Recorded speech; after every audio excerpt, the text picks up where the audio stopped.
We are still expecting many other ambitions.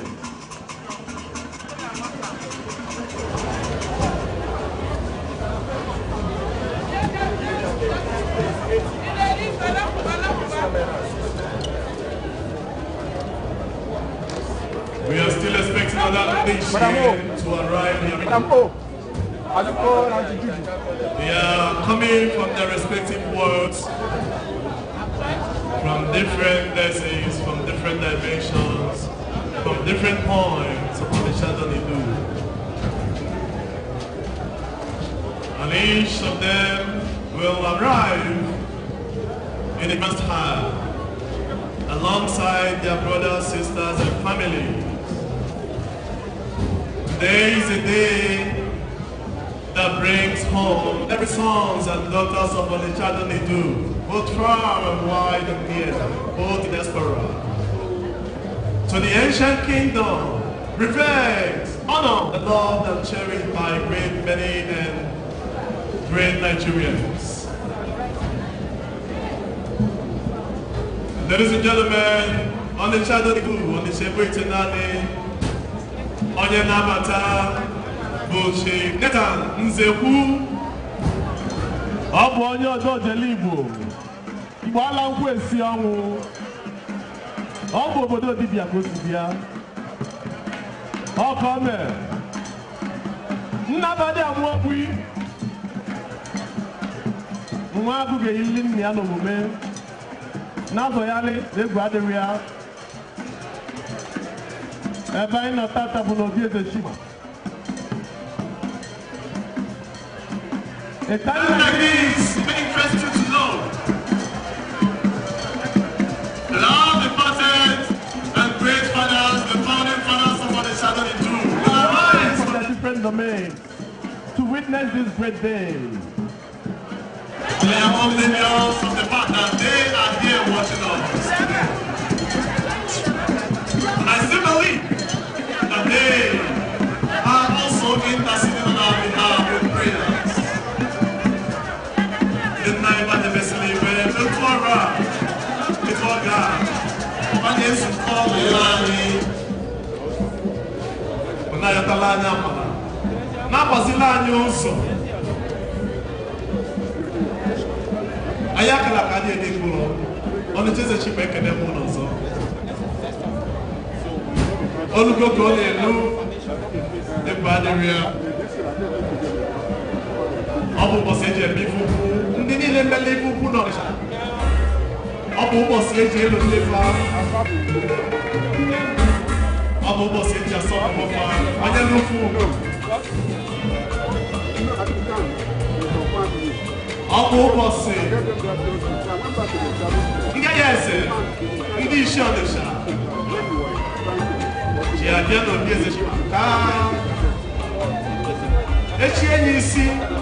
Onye na-abata bụ Chuka Ifejika, onye ụmụasịla obodo dike. Ọ bụ obodo Ọnịcha jide ebube mbọsị bụlụgbo. Onye na-azọbata. Onye ụmụasịla obodo dike. Anyị ike na-egwu okwu mma. Odori Oguda. Hello. Onye na-azọbata ụkwụ. Nano Munye, Menabasa, Ogude Wede.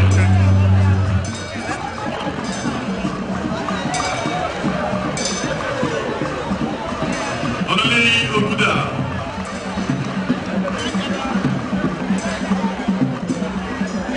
No. Amo, Chuka Ifejika. Retired manager.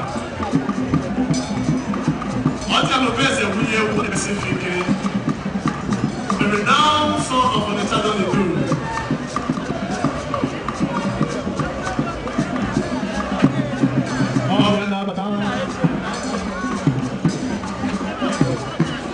Ọbụ ofu onye mmanụ mmanụ Onitsha si dị.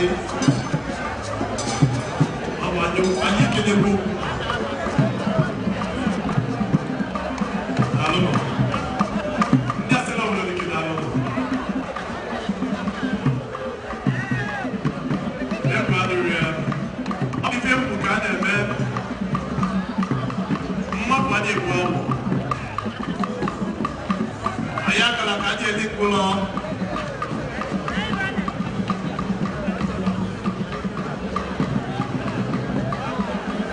we are still expecting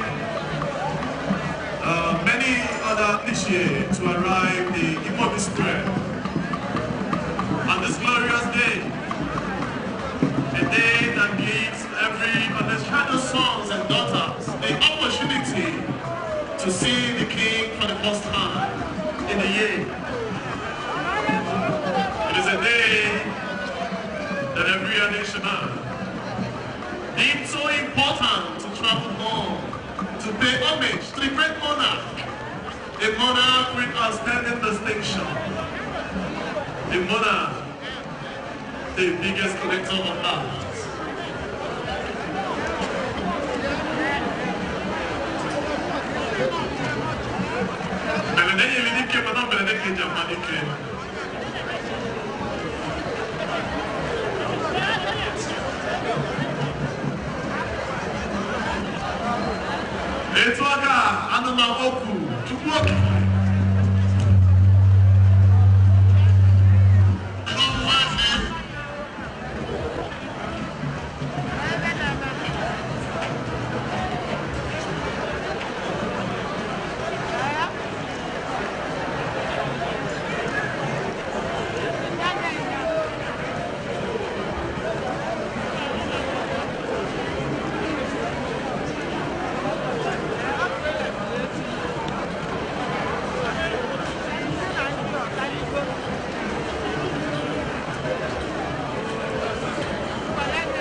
gentlemen, permit me to introduce my colleague, the only lady that is going to be working with us today, Dr. Mrs.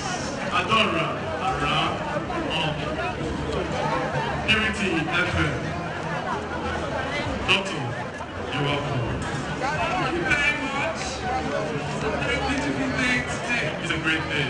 Even the heavens know that today is a Vala festival. And the grounds are Look at the showers that just came. The showers of blessing. Showers of blessing. And it just soothes.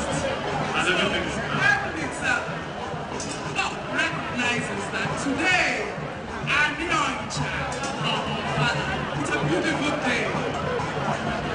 Hey, I'm a boss of you now, but I'm Onye na-abata na ọ bụ Chief Ikechukwu Arel Osobi Idoko.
It's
anagala n'elu anyị. Agbala ọzọ na-echasịrị osisi dara n'ebe ahụ ole ọ bụrụ n'elu anyị ka ọ na-eme. Ndị ọdụ kọrọ anagala na-egosipụta ebufe.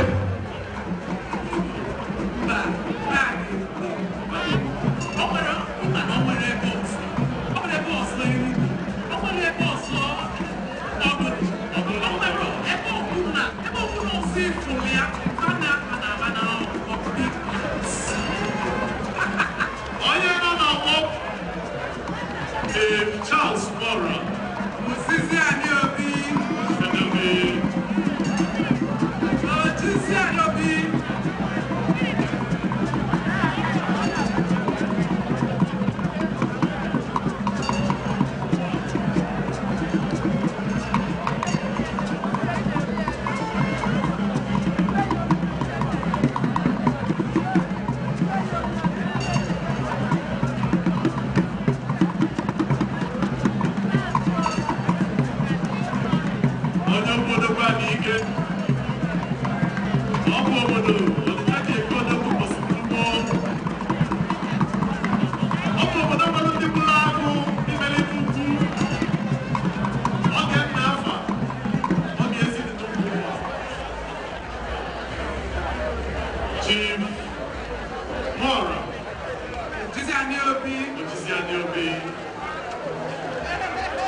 I can see the boys of the tiger walking majestically to dance to the tune of a royal drum. They brought up.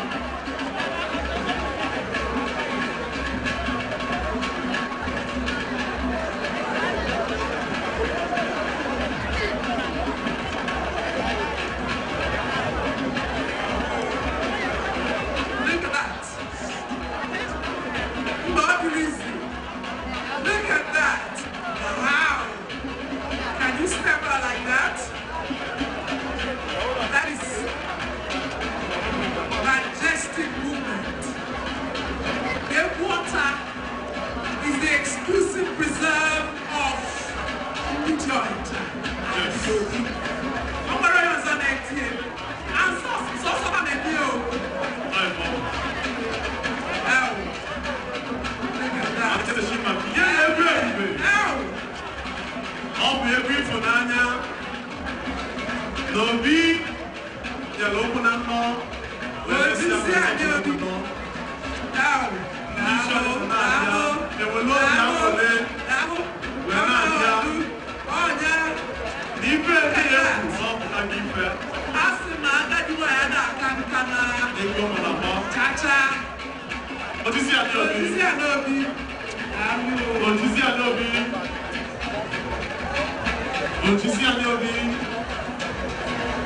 Onye obodo ba n'ike. No.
the Obi of Onitsha to declare when each festival shall take place in its domain based on a fixed calendar of events. The Obi Council is a council of warlords. In the cabinet, the Obi of Onitsha is the general officer commanding and the head of the forces. The Onowu, Ajie, and Odu are the wing commanders, whereas the Onya, Ogene, and Owele are assistant wing commanders. These officers make up the Ndichewu. Osuma leads the rest officers, Ndicheokwa and Oparesi. They are responsible to the wing commanders as well as the Obi of Onitsha. I know the history of Onitsha and the traditional council and the festivities. To mark the first festival of the year, the Obi of Onitsha calls on farmers, hunters, and people of all arts and trade to jointly pray to God through their guardian angel, Chi, for a successful harvest in the year. Nika Onitsha Suwede, Mbosifulubo, Malo, Ano Katano, and where Tiapuno, even a men of Morgan Onitsha. It's Yana, Malo, Tonali, Imesibatamu. It's Morgan, the Rifa Bogetelaka, and Weme Katano. The Westina, on your body, see, Oshiaya, you will know better. Ndimmo Alunina Beer, or Weblo Bulin, and where tomorrow, and where Baba. The best of Sana Ochi, Olino. India Camille, where tomorrow, get on for that baby, or where the man. Ogo Silu Binti, Nochiaya, Oya, Ukabu, and the Sogo, they will not guess. And the more Alina dear, or be from Mitelia, or where Barney Fair, and I pay your Punano. Ọkụ oge o ji yoba bebe yobo ni se pro tupu okike ka ọ bịa ọzọpụta ndị ya site n'oge a n'oge a Onitsha wee bido ife a na-akpọ ili ji enwetara ndị nwe ike Onitsha wee gbasịara wee si na ekonotu ọrụ arụ ọzọ na aka achọba afụfịa na akpọ nna edi ya weli ya wee bụbụ onye abụji ka ọ kwụsị ịkpa mkpamkpa n'obodo. Ọ̀wẹ́ búlẹ̀ múmẹ́. Ọkùnrin náà dọ̀jẹ̀ ní sí ẹ̀jì ní ọ̀sẹ̀ ọ̀dẹ́mọ̀ ọ̀mẹ́. Ikú Onitsha ìdókòó náà lọ. Ọ̀gbọ́n náà ndị asị n'obodo dike ní sí ẹ̀jì. Echekwa izu. Ikú Onitsha. Agba ebe a na-akpọ ọgbaligbo. Ọ bụ ụbọchị ndị egbe n'ọba eze. A group of hunters. Ndị obodo jibili, ndị odogwu. Ga-eji na-akpagharị obodo. Ga-echekwa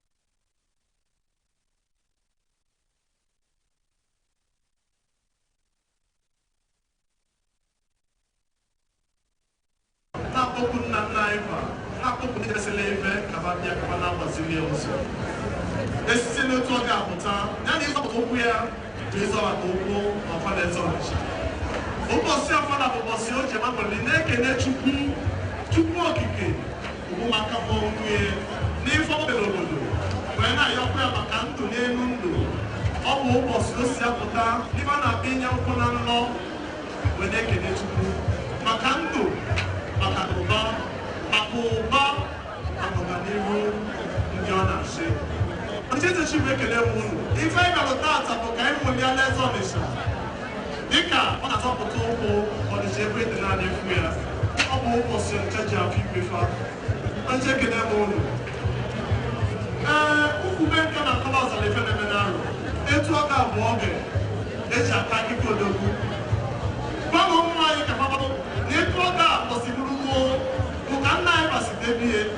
Ọ bụ ofu ọkpakọ nna anyị bakwunyere anyị n'aka ka anyị ka ji na-echekwa ya ọkpagbu ya nwata n'aka ya dị narị ya. Mbosi ikpe Nnaemeka Achebe Sudo Wenata, ọ dị egwu. Amụrụ ya ọgbame na mkpụrụ ụbọchị 14. Ochie eme ọgbame na mkpụrụ ụbọchị 14. Mbosi Sudo Wenata, ọ na-aka nnukwu obodo na-aya nsu. Ọ bụ ife na-egosipụta adịm asọ, ngọzi, ịfụnanya n'obodo. Wee na-akpọpụ Chukwu okike na ogozie ndị ọ na-achị. Ọ na-eji egwu ekele anyị wee na-akpọ ndị ya. Mbosi afọ, a na-eti mkpu ọnwụ. Ọ na-eji egwu ekele anyị kpachie, obodo gbachie, a na-asị ka edefe ya emenụ.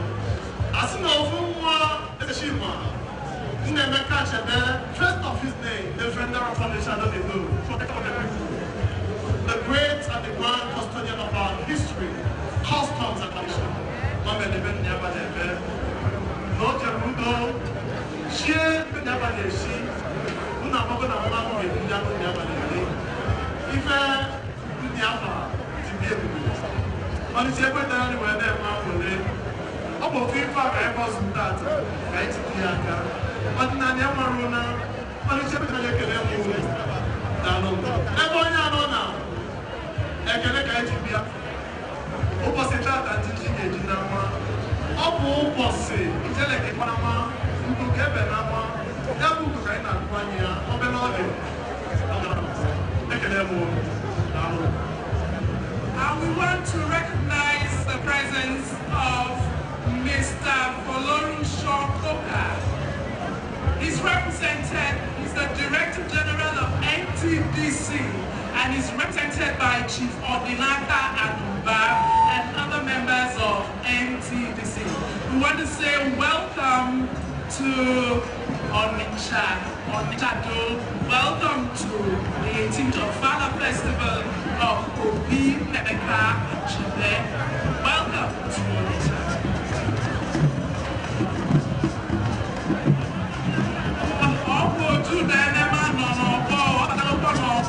Chief Michael O'Rourke.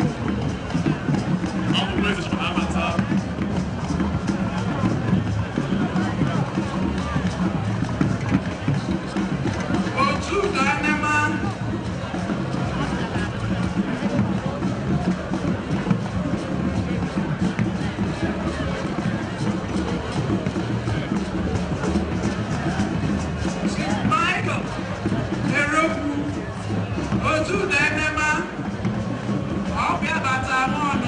Alright, special announcements. Commitment to recognize the Minister of Chief Constable of Ethel is here in our midst. We welcome you. Please, up below, try and see Onolio Buddha. Yeah, thank you.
ndị nọ na ebe tere mmemme ọ bụ ọchị edebere ndị ọbịa ebe a na ebe ndị ọbịa ga-anọ biko ndị ebe anyị bụ ndị ọnịcha ka anyị rụọ n'ebe a ka anyị rụọ n'ọchị dị ebe a ebe ahụ ọchị edebere ndị ọdụ ekele mbụ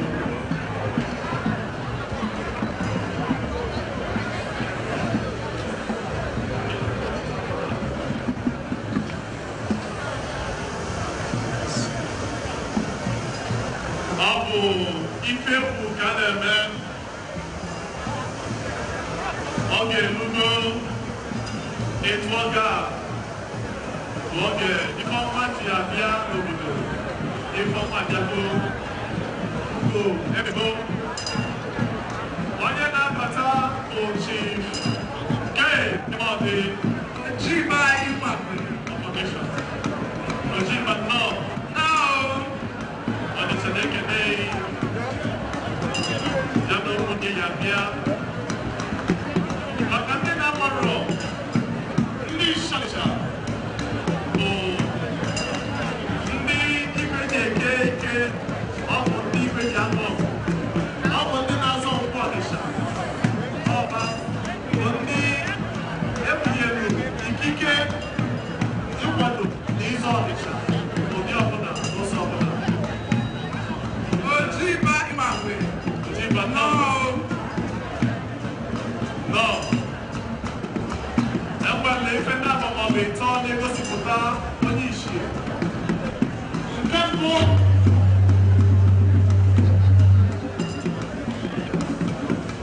Kembo. Obume. Obi fe go to Puta. Na site no ga Pugaba. Na nyabonye. Abulugo. Onye ife rọrọ n'etiti ụmụnne ọbụla ege lakụwe n'azụ ụkwụ Ọnịsha. Tupu mmadụ abụrụ onye isi Ọnịsha, ọ ga-echiriri ọzọ na be nne ya chi ọzọ Ọnịsha. Ọ bụrụ na ochisi ọzọ Ọnịsha, ọ bụrụ na iberọtị ya maọbụ ọ bụrụ na onwe ebumnobi na-akpata nke ife ọ na-akpọ ije bunye ewu na n'igwe ọganihu ezo ije bunye ewu tụọ ife ife ọ bụ n'obi ya na-ekwa ebumnobi ya ọ bụrụ na onwunye si ewu ọ bụrụ ụbọchị one ma one ọbịa bịapụta okwu na bezi onye nabata bụ ofu onye melia onye atụmatụ n'obi onye bụ na onye si obi ọgba atụ Chief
Liberty, you're welcome.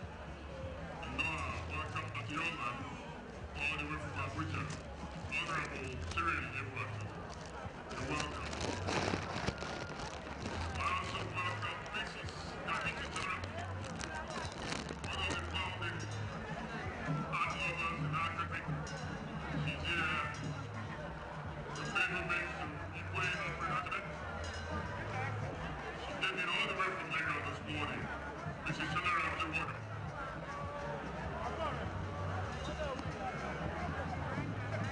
Please, still on the wall, grab the chief. I don't know, Chief Chike Madewuna, Rosi Adamagwe, a structural engineer. Honor the people.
citizens. Yeah, if I kind of na Fadimba. I ain't never thought that. If I need them festivals.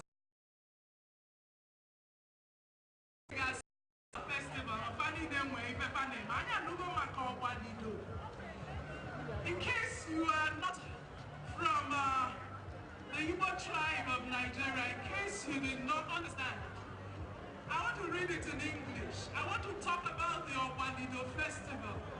My colleague has already talked about it in Igbo. The Ogbanido. The Obi of Onitsha performs to ensure that there is no influence of the demon in its kingdom. Everything that is done before the Ofala and after the Ofala is a form of prayer. The Onitsha tradition is one that is steeped in worship. Worship of a creator, worship of the one that brought these people together to be a people. If any nine of them were Bele, so the Ogbanido is performed to ensure that there is no influence of a demon in the king's domain. The Council of Warlords and Pinchley, they use the Ogbanido to indicate their readiness to perfect the domain and the yearly outing of the Obi of Onitsha. That is this Ofala where we are today. They indicate their readiness for the forthcoming Ofala festival. The hunters, those that perform the Ekwenuoba and that perform the Ogbanido. The hunters, there are a group of hunters known as the Ekwenuoba. They use the domain. They use the Ogbanido to felicitate the Obi of Onitsha and the warlords for the abundant blessings received within the year. The Obi of Onitsha, after sacrificing land, actually usher peace into his domain, is then ready to avail himself before his subjects. That is the importance of the Ogbanido. All these are festivals. Maybe you come from the western part of Nigeria, you have your festivals. You perform them. All of them are performed to attract the blessings of the Creator upon the people. So if you are here today, you are here to agree with the Onitsha people and to agree with the king of Onitsha, the Obi of Onitsha. Alfred of Akure, that the blessings of God will never cease upon his subjects, upon his people, upon his lieutenants, upon the commanders, the warlords of the land, upon Onitsha. So join us today as we celebrate. Join us today as we go to the blessings of Onisebulowa, the creator of all things. We want to welcome those who are just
Igwe Nnemeka Alfred Ugochukwu Tumelu Achebe, can't stop his name, protector of Onitsha Dolidu, defender of our land, the grand custodian of our history, customs and tradition.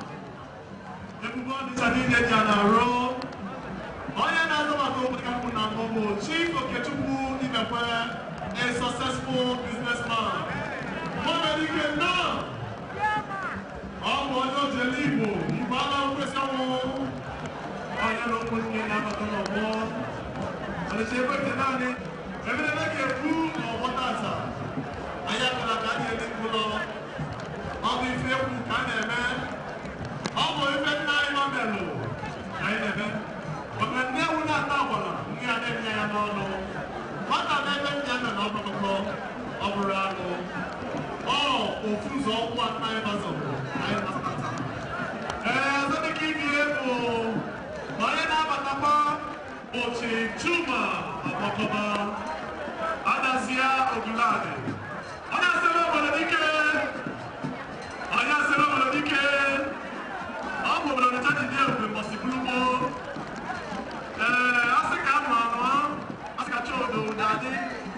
Egwu adịghị ya. Onye na-abata n'ọgbọ, ụmụnne bịara ụmụnne Chi Chuma Agbakọba were abata n'ime obi eze Onitsha. Unu amago na ahịa akara aka ọ dị-enye nkụlọ. Ọka na-asọ nakwa ele were ụka na nwaanyị ime egwu adịghị ya. Ọ gọọmenti ya kpọtụba. He's an agriculturist. Dr. Chi Chuma Agbakọba. Adasi Ogulani. No. Marcelo Boladike. No. Eji Mafa Nemeka Chebe. You cannot show this up. Ladies and gentlemen, a time like this, the next one can be it was a time, in a prehistoric time, a time of glamour, a time of joy, a time of greatness, a time of great history. Now people of Onitsha, from such a time as people have represented a great and a standard institution, a standard traditional institution that existed prehistorically, even before the existence of time. Onitsha is a town in prophecy. A town, none of them revered someone like many other people. A real model to great states, community in the town. And let me have a prayer to recognize even though all of it is here after. Even now, you are very welcome. Back to my oration. Onitsha in prehistoric time lived and existed just like today. Ofifa aine metata, aine mies, ina posibulubo, abrokata. Aine kenoli sebulo.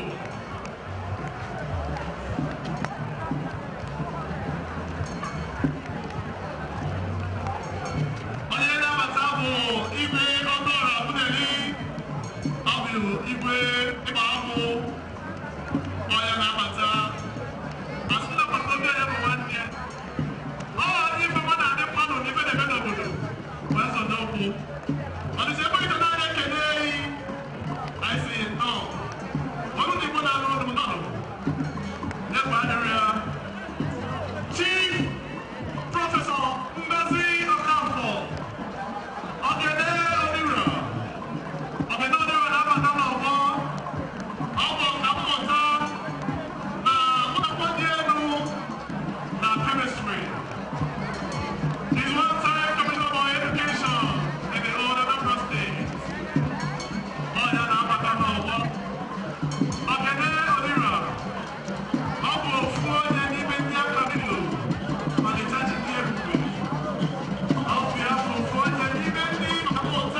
Okay,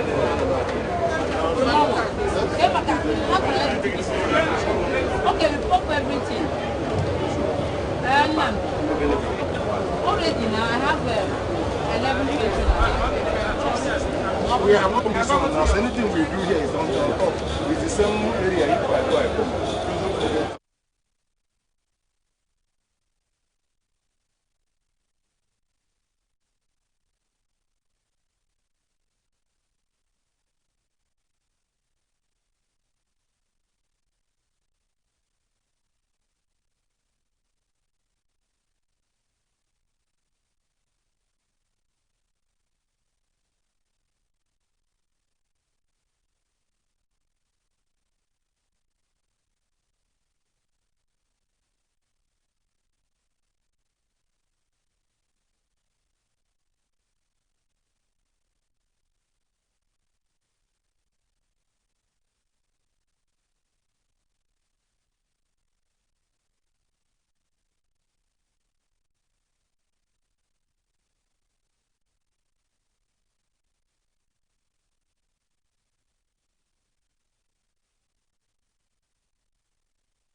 Off for your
Onye ndị daakụ, ọkwụkwọ rezo gị, ọkwụ nwachiri ebi na rali, nni ya mara echiwe, ọkwụ ibe nni ya mere ka ọ na-ebata.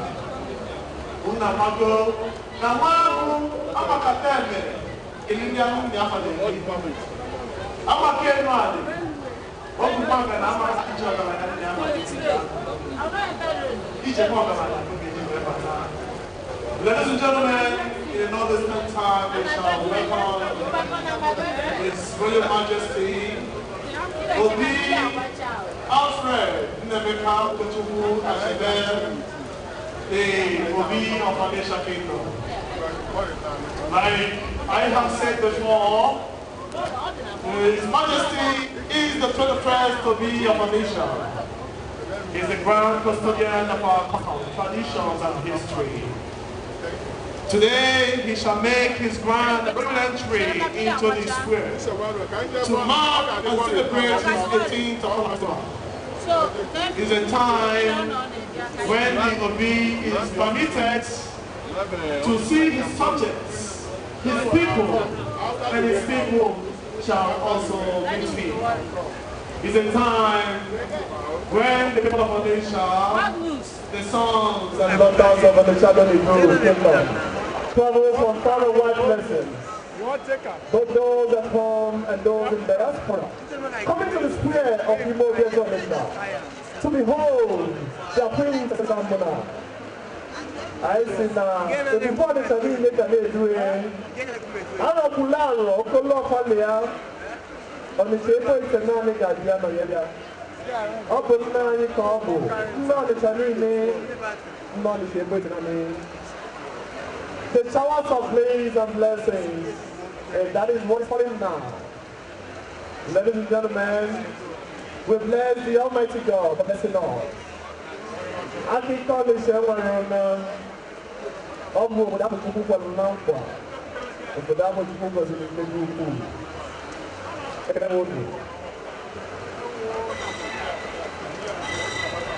You've already got it really. Even your born one year on the card drove and it has in the minor where will it work? Dedicate area number His Royal Majesty even Alfred Nnemeka Okochukwu Achebe MNI PFR onye nwe obodo ogboye mozindo na we aka Igboria agụ ọ na-abụ onye dolue na-emezi onwe ọ bụ na ọbụdaka ibe eji mmadụ eme n'osorogo n'ibe Ọnịcha ji biri igwe etu onye aba si akpọrọ ụmụnne ya bịa nye nzele ka o soro wee chibe obodo ma onye jelube eze bunye ewu ya jidekwa ego nwụcha ndị jelube eze bunye ewu ji ego nwụcha ọba ka anyị na-ekwu maka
we are happy to announce that everybody will gather in Onitsha on 23rd of December. All of us will hear. The meaning of Olile is celebrate, be happy, and make others happy too. It will be entertainment also. The children will be entertained. The adults will be entertained. Men of Cuba and Canada will be entertained. Governors will be entertained. All politicians will be entertained. Civil servants will be entertained. Market women will be entertained. Men, traders in the market, they will not entertain. There will be no market for everybody. Entertainment, entertainment, entertainment. Olile Festival. Anita Keru. Olile Festival. Olile Festival in Onitsha. We are expecting a lot of tourists to visit our town at this time. Every December. Olile Festival.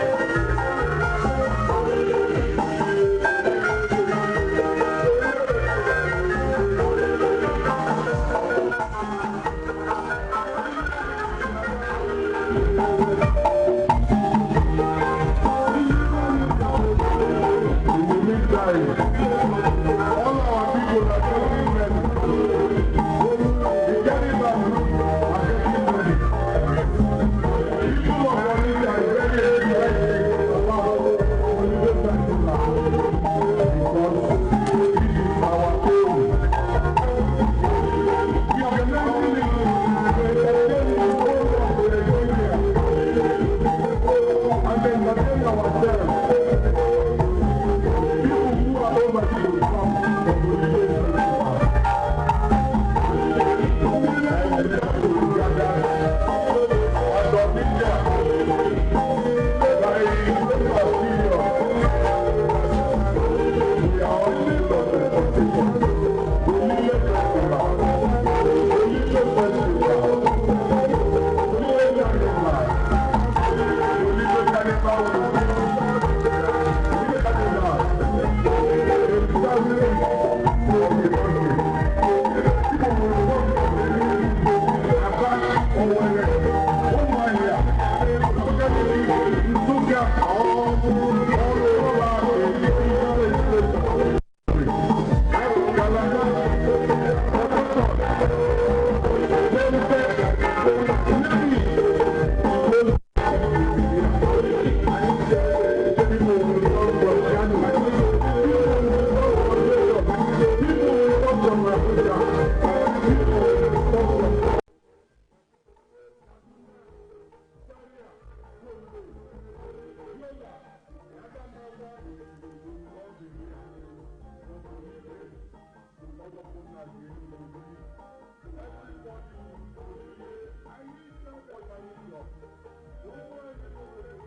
All right, Sancho.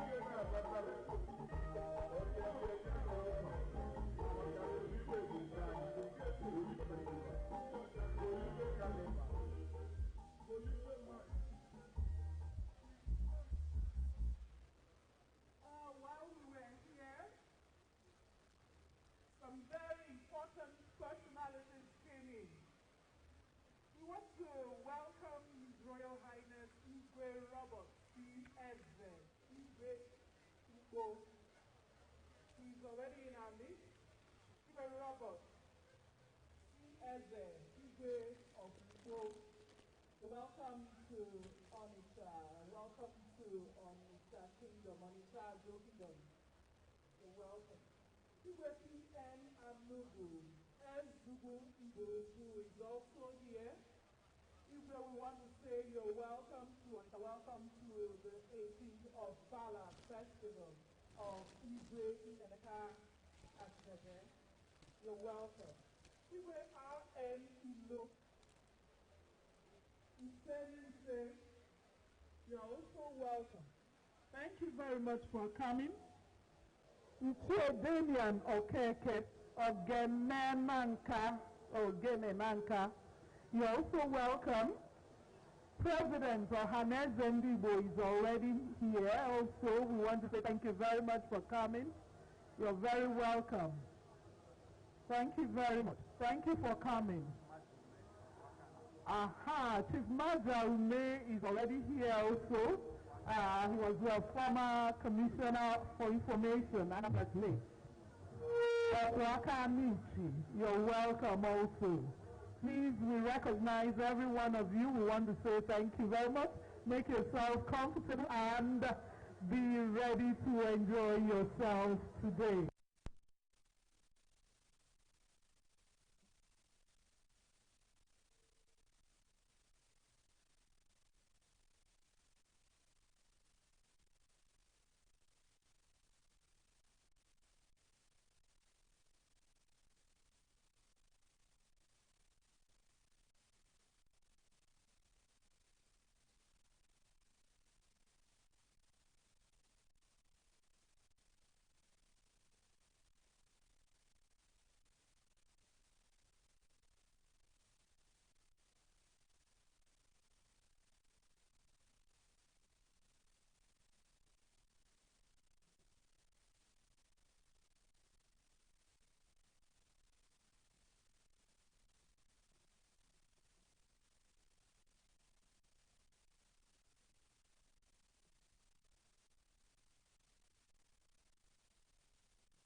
You're welcome very much for coming to participate with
Now, if you have a problem and you want to have it sorted out, this is a good opportunity for you to visit the complaints desk and have it sorted out. Alright, ladies and gentlemen, another song on the channel is new, Friends and Well Wishes.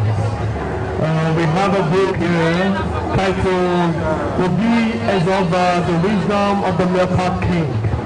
Now, lovers of books, those who love to read, people who would like to get acquainted of our traditional customs and history.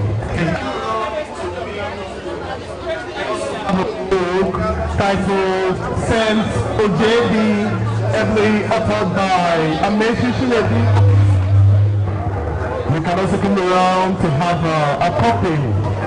We have the title, The Cause of Ige Enendo, authored by Mrs. Shinedu Obunse.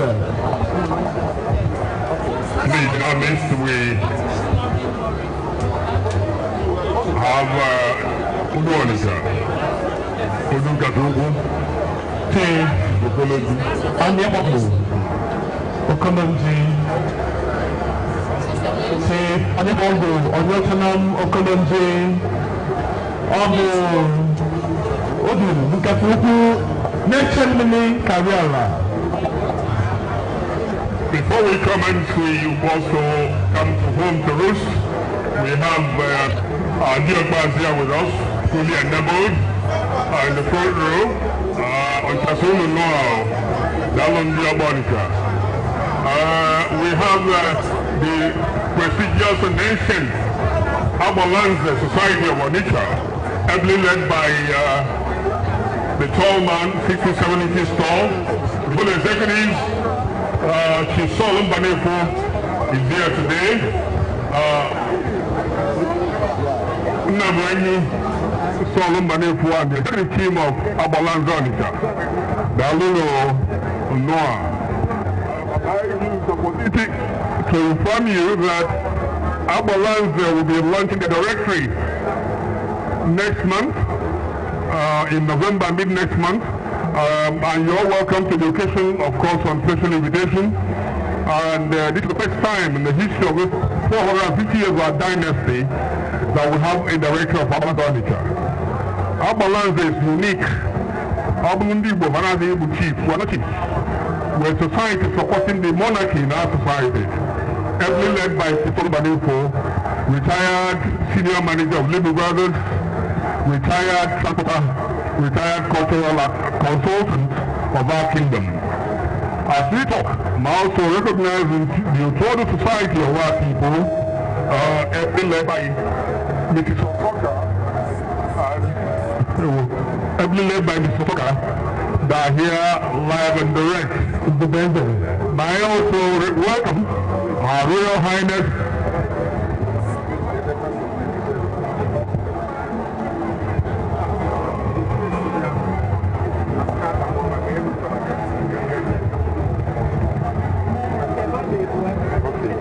Ladies and gentlemen, we also want to recognize the 10 hierarchy of leadership here in Amensha, the Otuano Society.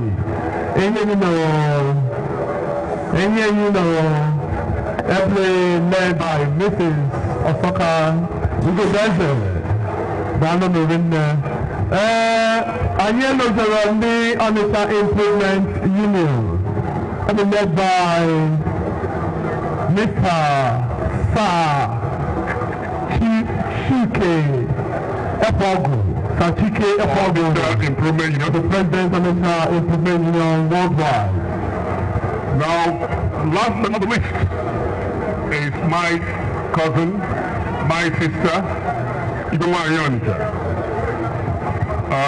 If you look opposite the zone, you see the wife of His Royal Majesty, Igowanye Ngozi Achebe, heavily supported by my cousins on both sides. As you all know, the king is my Namuchie, the wife is my cousin, so I am royalty in every manner and form. We also want to welcome the management team of Ahmadu Bello University Zaria. The management team of Ahmadu Bello University Zaria, led by the Vice Chancellor, Professor Ibrahim Garba. They are here to celebrate with their Chancellor. It may interest you to know that the OB of Paladina Mecca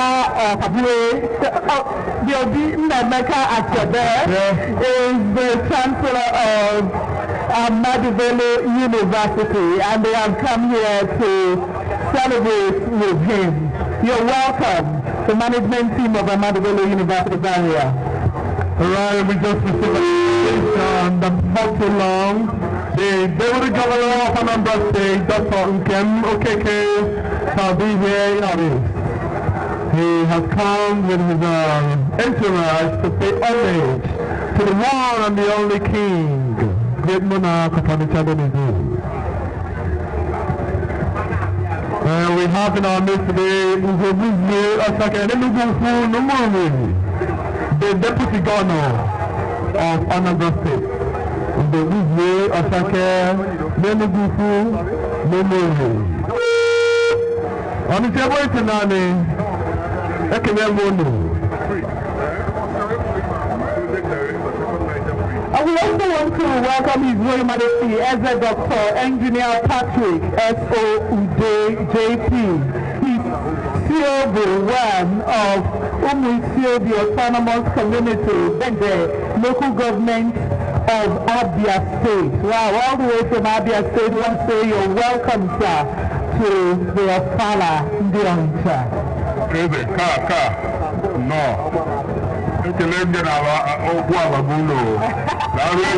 Yeah. Inshallah, Allah telaka today. Just again, no. No. May I recognize, which is very important to us today. Alright, ladies and gentlemen, permit me to I recognize today he's there in our midst, Mr. Prince, the project. Mr. Freeze, project director of the most important project in Southeast today, which is the commerce, e-commerce, natural commerce, which will also serve some of our community as Onitsha Kingdom. The project director of Second Major Bridge of Julius Berger PLC, Mr. Freeze is here. But I also wish I recognize the presence of one of our consultants, or art consultants, Professor Jerry Buhari. He's been a man who supported the Chimere Museum, which will be the hallmark of civilization and culture in our part of the country, to celebrate 450 years of Onitsha Donizu Kingdom. We also have an art promoter, a collector, who supported young artists from Onitsha, and she's glad to be here quite timely. Please welcome again Mrs. Kavita Chelorams, the Managing Director of Art House, an art aficionado, a woman, who said she was here to see the cultural ethos of our people. You are welcome to the great kingdom of our people, and we say welcome in our language, Noano. Bikono, onye nabata bụ His Excellency, the Deputy Governor of the State, Dr. Nkem Okeke, Uzobuzie Enugufu Numuri, onye nabata. Ọ bụ onye nọ na ewulo igwe achebe na-ebe tata wee zọbata okwu ka ọ kpezi anyị nyelu igwe na-achị Ọnịcha. Ọ bụ ifeọma ka ọ bụ. Anyị sị nọ Ọnịcha ebe ese naanị ekenye ọ bụ onye na-adị mma na eme mma na-eme n'obodo. Ndị Onitsha Donizu, please join me in welcoming a delegation from the Igbo leaders of Ford. Igbo leaders of Ford, of course, is a socio-cultural organization, but more important is the fact that we know where we are in this country today. We have, led by leading that delegation, is of course an eminent Professor Emeritus, His Excellency, Professor Ben Wabweze San, okay, is ably represented here today by Chinwejita Agwowulu, and others, of course, His Most Reverend Dr. Maxwell and Ifemwa Anjinobo of Niger, and His Royal Majesty Dr. Emeka Imuno, Justice of Peace, Ezedono, Kidefijeduno. My director, I have.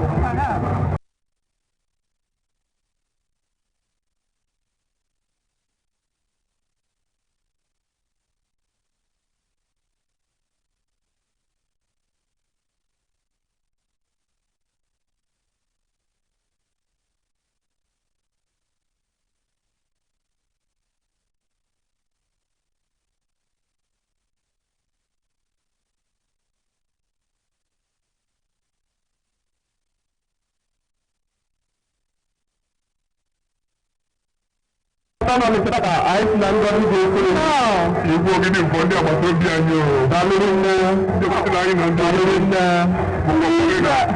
welcome the President-elect of the Chamber of Commerce, Pharmacist Chris Okachuku, and his council members, the council members of Onitsha Chamber of Commerce, of course, here to pay homage to Agbogidi, Igwe Alfred Atobe. You're welcome. Once again, we want to remind the pensioners around that there's a complaints desk around. Pension Transitional Arrangement Director, PTAD. Please, you can go and avail yourself of this opportunity to clear any issues you have. Just arrived at the beginning is Eze, Pastor, Dr. Philip Ajomiwe, Ndowan of Oregon Local Autonomous Community, Chairman Umwa Association, Council of Elders and Chiefs, Member Adese Council of Traditional Rulers, Onyisikao, Ilalo, Ka, Tineke Kenegi. Right. Odeloge, Aina Twanya Bogidi, Igwe Nnameka, Ugochukwu Tibelatebe, Igwe Nasionisha, Ubokutata, Dika, Onnanyani Tasimade, Bosi, Onitsha Adoyime, Mandina Nono, Mandina Lotaka, Jesu Kolimo Onitsha. What is the Nasionisha? Una amago na obodo na-enwere ọganihu abịa nwa akụkọ ọ bụrụ na mgbulugbo enwere ụbọchị ọzọ ekwesịrị ife na-achị Onitsha ya na bụ ụbọchị ụtata. But like those that the English people would say, pain without progress, innovation will have their tradition remaining static. So for us not to have our tradition, we're nearing the nearest oblivion. We have to modernize. In this modern time, the Igwe Onitsha is now permitted to see people, unlike the olden days, when the Igwe is restricted from seeing, talking, or having a close contact with anyone. Papa, they can be able to be Ezimala Onitsha. I can only win Tata. I can make it only Mbana Amen. Bikonu, Lopefano. On your day, Sikobalo Makani, Akikobaloda, Silopefalofa, Naibun Nupumado, I be able to Blumbo Sibulo, and I didn't do a Monday for Coco. Akikonisha Warona, Ibeja Bonavika. This is truth. Truth as God. Truth as the earth and the heaven. Ibeja Bonisha. Just about what my young man is saying today. If you look at the program, Unanya program I tell Lunu Tata, Unafuno di Chenifene Mena Arogalaga, Inaya program Tata, Ugafuno, Ifa Wemini, Bifani Melu for Pala, Inanya contain the marathon, or contain the program in this is part of the brochure, if I get me Tata. I don't remember Lombo. Yeah, I combine history and culture, and that's not about the new Onitsha kingdom. So we are in a state of revolution. What call it the Renaissance, or the National Ball, the Makajama Ball, and Renaissance. But the Renaissance represents itself in this book or this brochure, and I got Kabaru near the Abalance, some of the copies. The about all the copies, and of course, the Otodo and the Onitsha Improvement Union, because if I not more a kept documentary in this form, all the so can we announce that again the Onitsha directory will be launched next month, middle of next month. The directory will be launched next month, and that is the first time in 450 years of history that one can say a compendium, even though one or compendium, or compendium of our people, which you also know in Tamaki, or also. Alright. Dịka okwu na-aga n'ihu, dịka onye nọzọkwana na ndị Igbo ruo Ọnịcha na ebe a tata. Ndị Igbo ruo Ọnịcha anyị na-ekene unu. Nwachi egwu atụ ọnya na-ebu ndị Igbo ruo Ọnịcha. Anyị na-ekene unu. Etu ọga a bụ onye nwere ife tichia mma, ebube tichia mma, ọwalụ na-aja n'ime obi eze Ọnịcha. Kedụ eze ndị eze. And we have here a very eminent personality. We have in our midst the Honorable Minister of State for Environment. We have Sharon Ikazo here. This is an honor, and she has come to honor Eze Onitsha. We have Honorable Minister of State, you're welcome to Onitsha. The father of Obi Alfred Nemeka Achebe. We also have the Chancellor National Open University of Nigeria. He is Igwe Ambassador Lawrence Agobozo, Eze Ogunechendo of Ezema Olo. Igwe Ambassador Lawrence Agobozo, Eze Ogunechendo of Ezema Olo. He is the chairman Enugu State Council of Traditional Rulers and is here in our midst. We want to say you're welcome. We also have here the Vice Chancellor, Godfrey Okoye University, Enugu.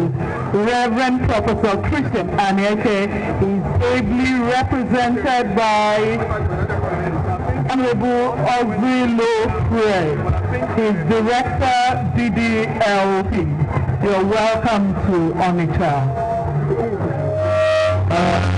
N'ụfọka anyị na-ekene wee na-emekwuru na ndị Anambra State Leaders of Thought nọ ebe a tata. Most Reverend MSc Aniefenwa, Archbishop Emeritus, Province Second Anglican Communion and Dean of Church of Nigeria. On the Batata, I make it. Nufaka, I make an Afwazi, Venerable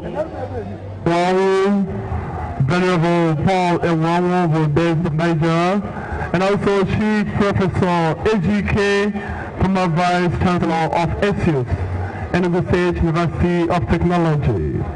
Making it for the Deputy Chairman, Leaders of Thought, Professor Ben Wabweze. Ladies and welcome the Honorable Minister of State, Oga Iwanyi, Dalo Miss Sharon Ikazo, ex-PENCOM Executive or Secretary.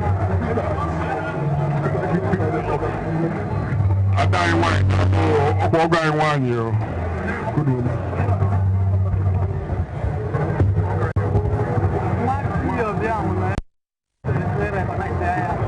We also want to recognize our very own an illustrious son of Onitsha Donido, Honorable Nwachi Obianwu. He's here today in our midst. Nwachi Obianwu, you are highly welcome.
as we wait, I believe not see, but I wait as we wait for the arrival of the Royal Majesty.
We have in our midst the representative of the Honorable Commissioner Minister for Information, Federal Minister for Information, Lai Mohammed. And she is here representing the Minister for Information, Lai Mohammed. She is Mrs. Ndidi Aimewang. I hope I got it right. Mrs. Ndidi Aimewang. She is Acting Director General, Center for Black and African Arts and Civilization, CBAC, Federal Ministry of Information and Culture. You're welcome, Mrs. Ndidi Aimewang, representing the Minister for Information, Lai Mohammed. You're welcome. Asị na agbata obi onye bụ nwanne onye batara kịta bụ ndị agbata obi anyị.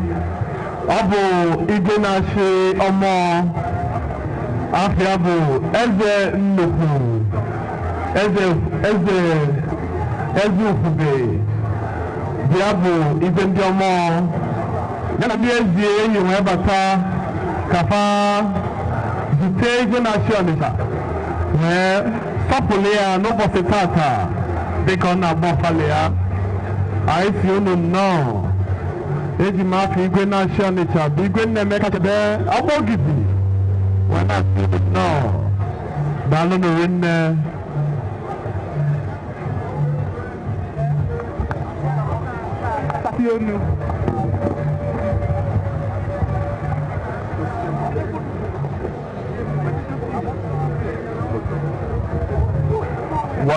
We're waiting the arrival of Her Royal Majesty.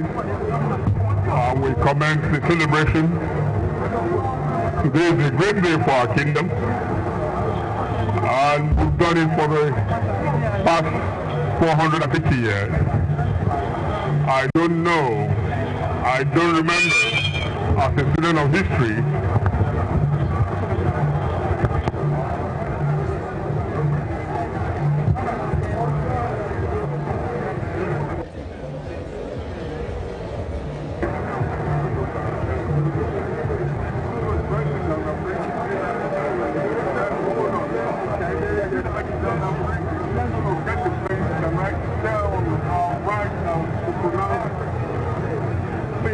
get a place in the right channel.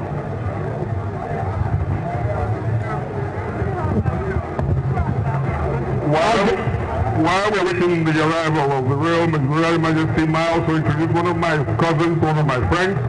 Onisadiboa is here, one of the young broadcasters, a man of innovation. You're welcome, Onisa. You're not authority, I want to ask you also.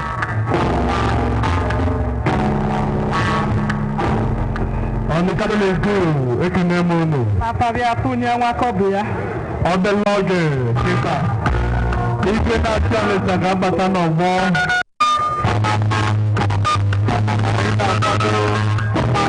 I never saw.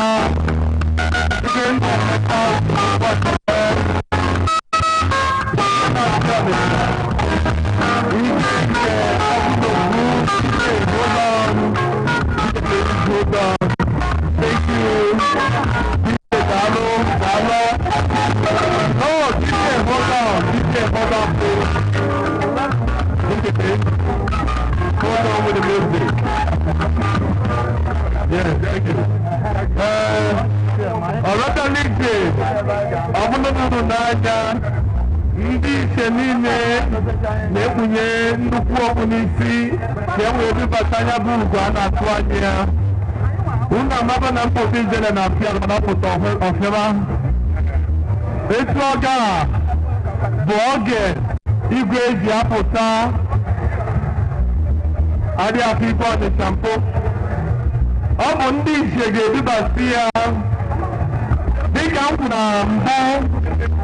Ọgọ ọfọla bụ oge igwe Ọnịcha ji apụta ilo izizi. Ọ bụ etu ọdịnala Ọnịcha si wee debie. DJ please, I want to clap this. DJ please, I don't want the music. Thank you. Ndị isi Ọnịcha na-eje ka edubata igwe Ọnịcha ebe eche naanị fọdụbenụ ugo ga-awa n'ama. Nwere obi ga-apụta n'ọgbọ oge elugo mpụta ijele na afịa mana ọ pụta osu egwu adịghị ya. Ụbọchị tata ka Nnemeka Chebe, first of his name, protection of the rain, defender of Onitsha Donibu, now about his 18th festival in the throne of Ezeshima, Dalunu.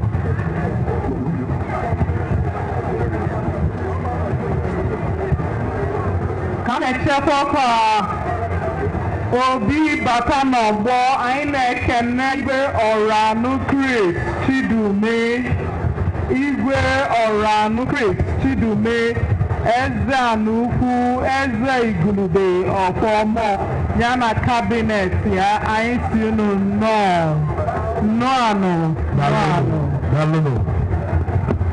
Ladies and gentlemen, let me also remind you that the Obi shall be ushered into the he shall make his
dịka m na-ekwu na mbụ, obere oge ndị isi Ọnịcha ga-edubata Igwenachi Ọnịcha.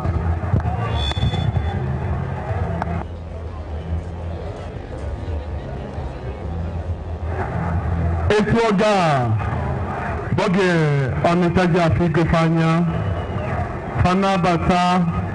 A ga na-agụ egwu ebube, egwu mmeli, egwu ọnwụ, egwu ịfụnanya, egwu nwere ebube, na-ekene Chukwu Olise ebule ụwa, Chukwu okike. Nke mbụ bụ maka ndụ onye Ọnịcha na ndụ onye n'igwe ka o si wee bịa o wee gasịa njem ya n'oge niile o nyere ụkwụ na nlọ. Oge niile ọ na-ayọtala anyị ayị, ọ na-ayọtala ya ala n'aka nna nna anyị fa n'aka Chukwu okike. Wee na-ekenekwazi Olise ebule ụwa maka ịfụnanya, ụba, ngọzi, ọganihu nke onye n'obodo a na-akpọ Onitsha Donibu. Abogidi na-abịa Onitsha ebe ite naanị oke mmụọ Ọnịcha na-afọta Agbankili na-abịa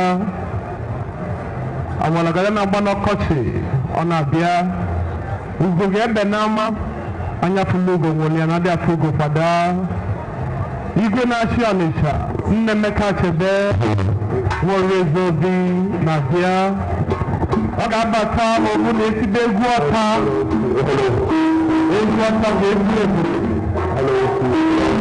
ịfụnanya egwu na-epụta ugwu eze ọ bụ ofu egwu a nne ya patelụ ofu nwata bụ Nne Emeka Chebe na-eme ofufe nne ya famelụ unu amago na nwa agụ ga-elili anụ nne ya fa na-eli ọma kpakpọ ọzala ogu maga na gede ndị iji ọgala ya nne afa nne ugo ga-eyi ugo n'ọcha onye na-abata n'ọgba bụ igwe na-achị Ọnịcha Obibe Agbogidi Ogbu Agadagiri Gworo Ezobi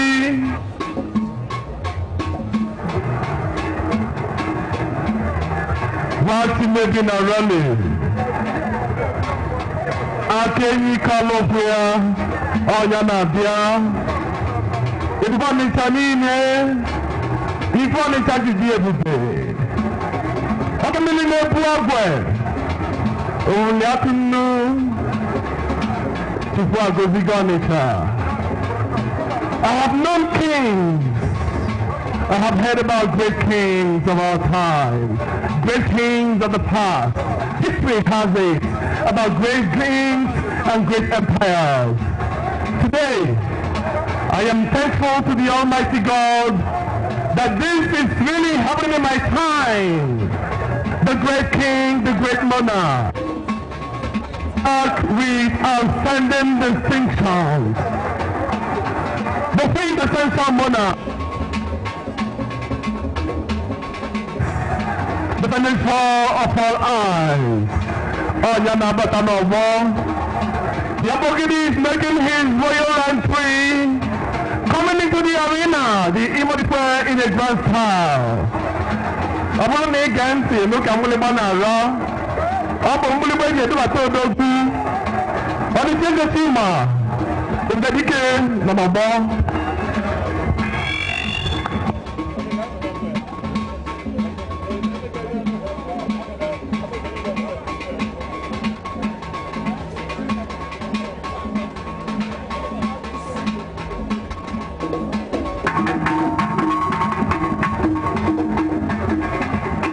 Abogidi is making his royal entry, his majestic entry into the arena.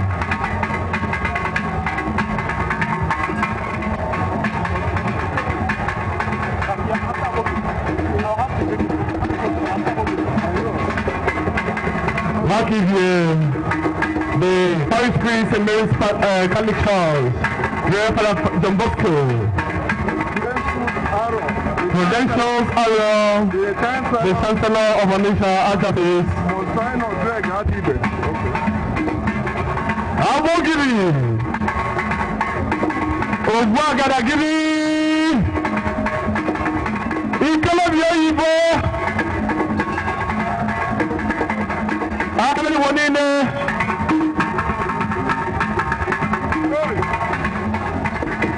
Ebubo Onitsha niile Ọbịa na-abata na bọ Ebubo Onitsha niile Chancellor Madubelo University, Chancellor Kogi State University, Chairman Board of Trustees, Anambra State Traditional Rulers Council. Ife Onitsha ji bi ebube ọnya nọ na bọ Hey, Onitsha Eze Chima ekene m unu Nenu oke mmụọ obodo na-akwata Agbankili geenụ ntị ka ọ na-arawa Ikilukwu dike na Zopuani ọ bụ nwa Ezobi obi ife ọ bụ nna ya nọ melụ ka ọ na-emetata onye nna ya na-egbu isi agụ na-eme isi agụ anụmọfịa ka ọ na-ewenye aba na enu ajịbekwutụtara abara nwaanyị agba egwu adịghị ya but our symbol of authority, the chief warlord of Onitsha-Ronny-Du, the role model of kings, communities, and many great towns of Nigeria, a queen essential monarch, a monarch with outstanding distinction. Nnemeka Ugochukwu, I can attest of his name, the grand custodian and tradition, and the respecter and custodian of our tradition, histories of Yana Banamo, Igwe Nationalisha, Ebedike, Ikolobio Ivo, Onyan Dedako, Lidene Utelego, Omitani Nyava Malukone, Hey, Odobanamo, One Ejije Mwagalayan Nyava Neje, Ama kakwa bozala. Ogu magana ga jeleni jen ija ago niava. Ije mwagala ya niava. Onya wobodo.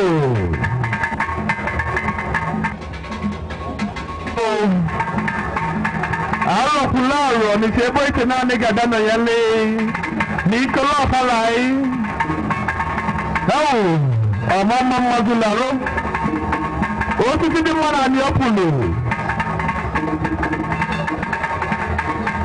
Ne mavoi ne vadiria. Iboye lulogi aburosa. He was born on the 14th of May. Crowned the king of Onitsha-Ronny-Du on the 14th of May.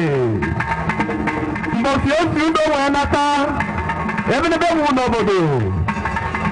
Ega mute mekona wana ma.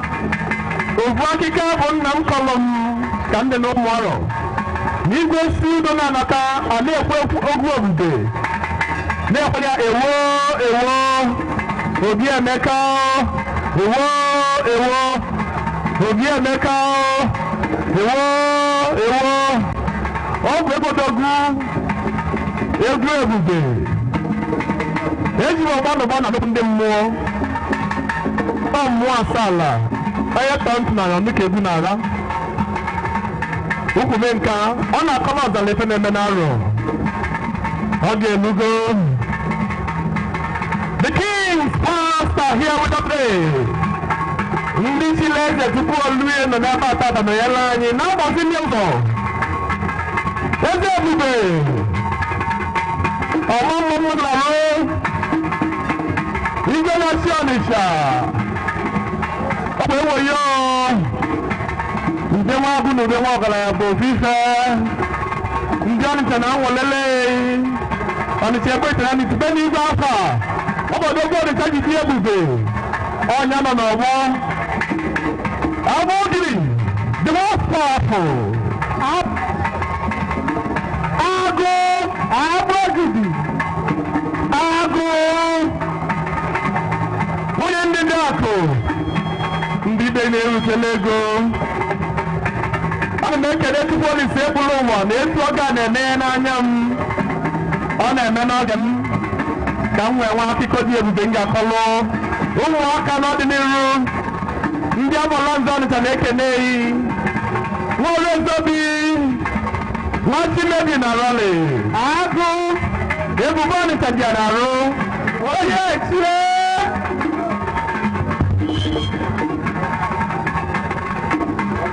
Abogidi Ogwu Agalagiri Abogidi Oke Minisila Mwana Abogidi Agụ Ogwu Agalagiri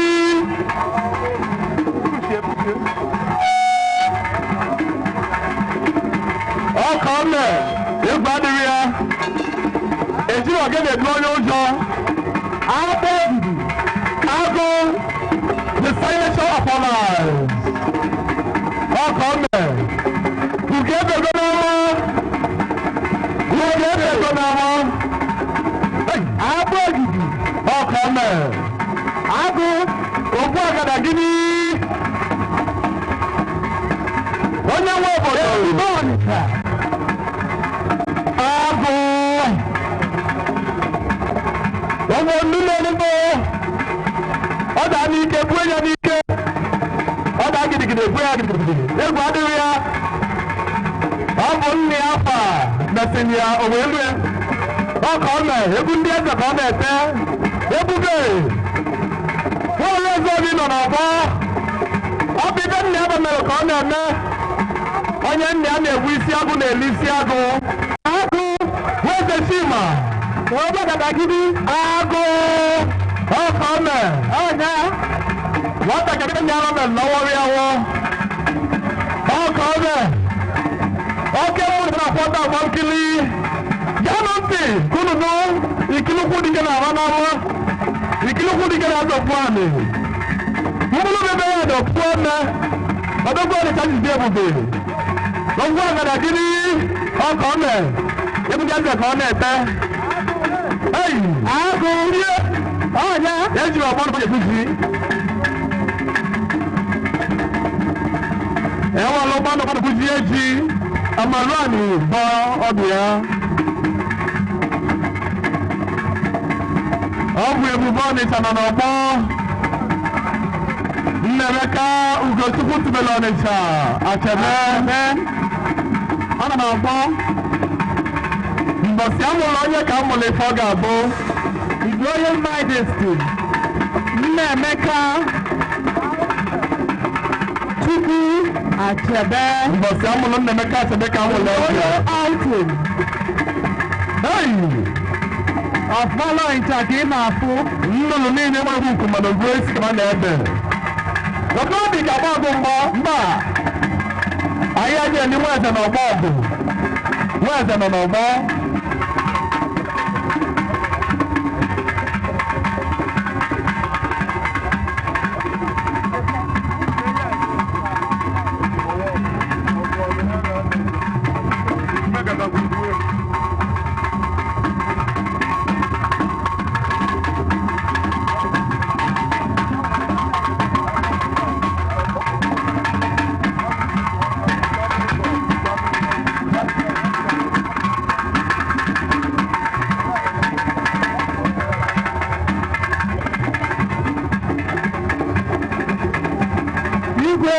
a great monarch with outstanding distinctions. Oh, come on. The paw is the tiger. Oh, yeah. The gentle strides of the tiger. A quintessential monarch. A monarch with outstanding distinctions. The resplendence of royalty. That's what we see. Oh, yeah. Every day.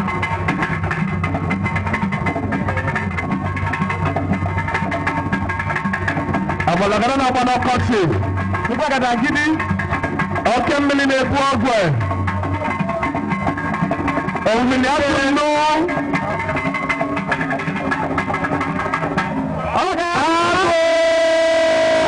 agụ agụ ogidi ogbu agada gidi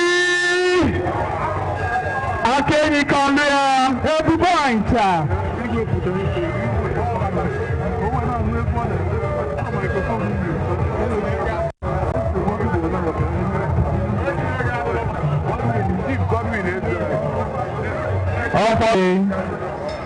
Nicola Falai okay mmụọ Ebube achị na-agbara n'onwe we want to sincerely achị na-agbara ọra n'ụmụchu Chief Godwin Ezemo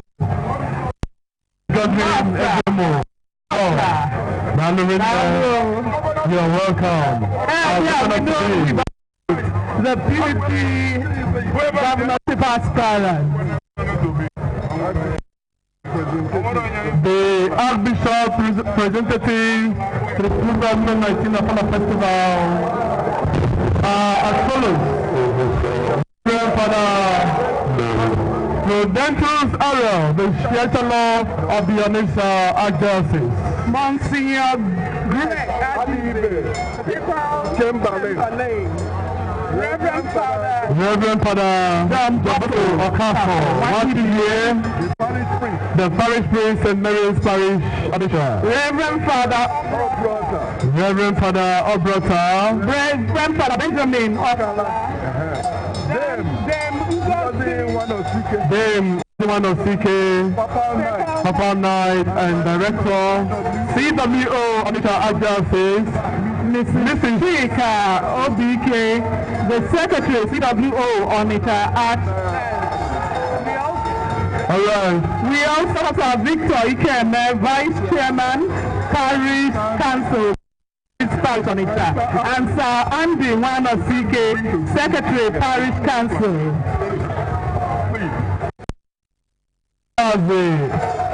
Ndị Ishanika ga-abazi jekpọlụ igwe isi anị. Ọ bụ ịpịakwasịlasị. Ụbọchị tata bụ ụbọchị tọncha niile n'irube dịka ọrụ onye si wee dị ga-eje n'iru igwe wee nye ntụnanị ngụgụ bilia kpọlie isi anị ma sọpụrụ ya. Ọ bụ ịbịa kwesịrị ekwesị. Ọ bụ ka o si dị mbọsị gbogbo ibe Ọnịcha ji bili ọdịnala Ọnịcha enwere ụna ibe eji etu ọga onye na ndị befa na ụmụnne emelite odogwu na-abịa wee kpọọ n'igwe isi anị. Ọ bụ oge ta ji gbanweta ewula ọfụ n'ịlụ ọlụ obodo. Ọ bụ oge ta ji ekele igwe si ya daalụ. Ọ bụ oge ta ji anata ngọzi n'aka igwe na-achị Ọnịcha bụ igwe Nnaemeka Akede Agbọgide Ogbu Agadagidi. Ọ bụ na pajasi ya afọ Agbọgide afọ m ndị ụmụada ọgbọ ndịda kparị nụ bagabịa nwoyoyo nwolialụ nwanne fa ndị inyeme ọgbọ ndịda ndị igwe ga-abịakwuazị bịa nwolialụ bifa. Etu ọ ga-ata ata bụ oge ịfụnanya.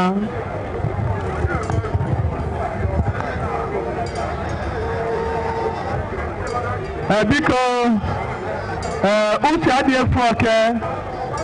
Ọ ga-asọ m ka mme ka unu mmalụ na enwere ofu ndị a na-asọpụrụri nne a na-akwanyelu ugwu.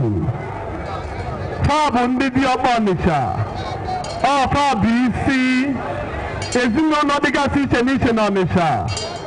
Taa bụ isi ezinụlọ dịgasị iche n'iche dị na Ọnịcha ebe iche naanị. Taa bụ ndị na-azọdo mfu ka ezinụlọ fadị n'ogbe niile dị n'Ọnịcha. Ekene m unu ndị Diọkpa. Daalụnụ. Ike akara unu. Daalụnụ.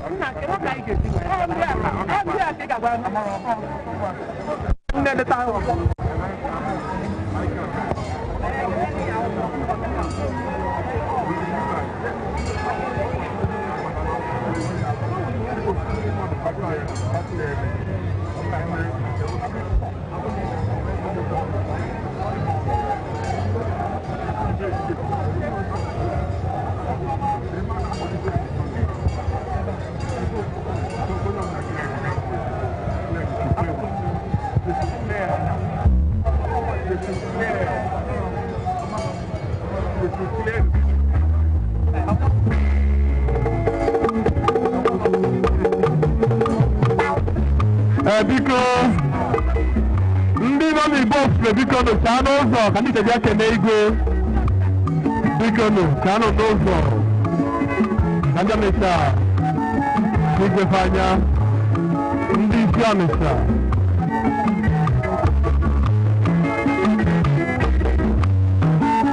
Ọ bụrụ na ndị isi Ọnịcha kenesia igwe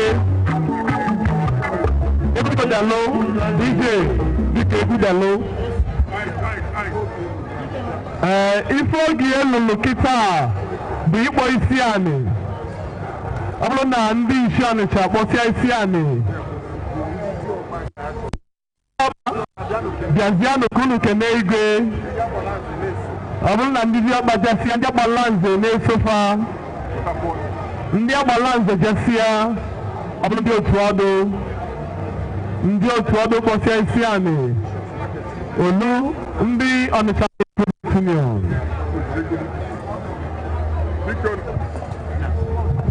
Biko nụ ndị diọkpa niile ga-abịa kpọsi anị. Olu agbala nze niile biko ọ bụrụ just executive ndị ga-abazi n'ime ụlọ. Ndị ọzọ apụlụzia like ndị ọcha na-akpọ promenade. Onwe ebe anyị eji ewe mụ na-ewe n'iwe biko onwe ebe anyị eji ewe maka agaziga ibe niile ọncha wee bili tinye up in the air. Otu ọdụ biko dụkwanụ ready. Ndị otu ọdụ niile ga-apụta wee filie this field in 3 rows. Biko while Nnagboyi na ndị otu ga-abanye the rest akwụlụbịa biko na ọnwa ebe anyị eji ewe m na-ewe n'iwe ọ ka a ga-esi na-emezi ya na henceforth biko nụ. Ọ bụ ndị diọkpa na-eji ikpọ n'igwe isi anị. Ọfa bụ isi ezinụlọ fa niile. Ha bụ ndị isi nchụaja ndị Igbo na-akpọ high priest of their respective families. Ọfa na-eji ikpọ n'igwe isi anị. Ndị diọkpa nọ. Ọ ga-asọ maka unu malụ na ndị siti redio na-agbasa ozi gbasara ọfala tata n'ikuku. Onye dịfa nwere bịa bụ Papa Ọnụ Ọra. Ndị siti redio na ebe a tata daalụnụ ike akara unu. Ọ bụrụ n'anya ndị na-aba kịta bụ ndị diọkpa na-edebe isi anị. Ọ bụrụ na pajesịa ndị agbala nze ya na onye isi fa onye ndụma ga-eje kpọọ igwe isi anị. Ọ bụ ka ọ dị na ndị Ọnịcha kwere. Ọ bụrụ na faje kpọchala igwe isi anị olu ndị otu ọdụ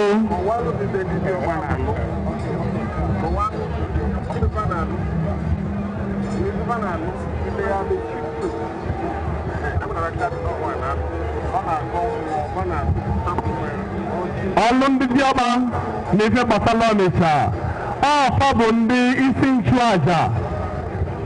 Ba bụ ndị isi nchụaja na irube na ezinụlọ dị iche iche n'Ọnịcha. Ọ bụrụ na ezukọ n'ife gbasara ife mmụọ ọfa ga-anọ n'isi rụọ ọjị kpọkue Chukwu Okike yọta amala n'aka Chukwu Okike.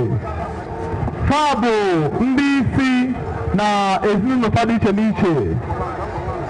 Ọfa bụ the high priest of Onitsha, high priest of the respective families. Now, may I also invite the Agbalanze Prestigious Society of Onitsha to come and pay homage. Ndị Agbalanze bịa ka unu kwanyelụ igwe ugwu. Ndị kpekpe ekene m unu. Daalụ n'ihe nne. Ọfa bụ ndị isi nchụaja. Ha na-anọ n'isi n'ibe gbasara ibe mmụọ. Ọfa bụ na ezinụlọ dị iche n'iche na-ebi ọfụma. Ha na-ayọta amala n'aka Chukwu Okike. Ọfa bụ na ife gbasara ibe mmụọ n'Ọnịcha na-aga n'ihu. Ndị oyibo na-akpọ high priest of Onitsha, they preside over spiritual matters, interceding on our behalf with prayers, requesting from the Almighty God blessings from Him to bless their people and to honor Onitsha in a greater way. Kitazi, ọ bụ ndị Agbalanze Onitsha na-abịa ịkpọ isi anị nye igwe na-achị Onitsha.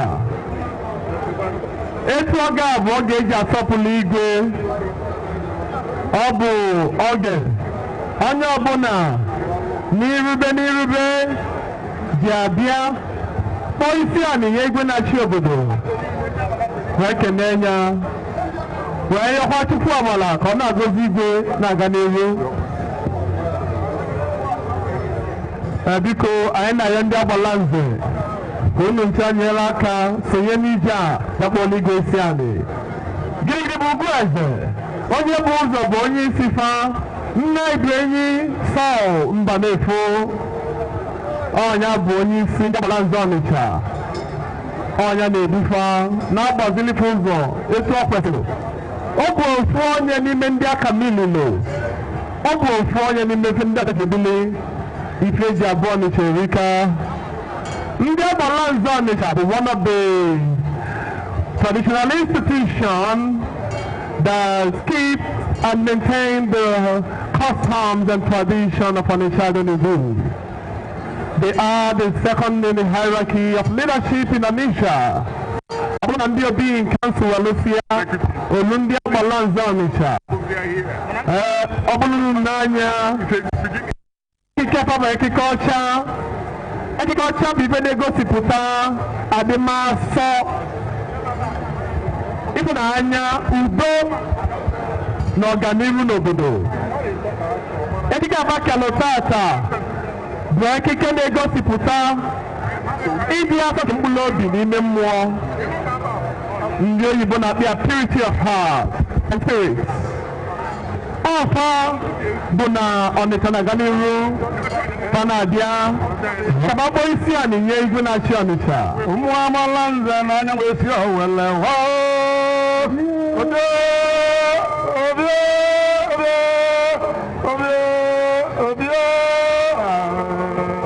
enwere ike niile ọkụ elu ụbọchị ọgụ akwabụta ọma wege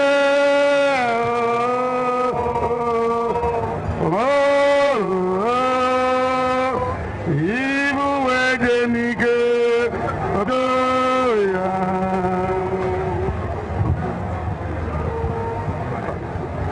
Ọkọme Agbalanze eji ụdala eme ọgọ ma ncha.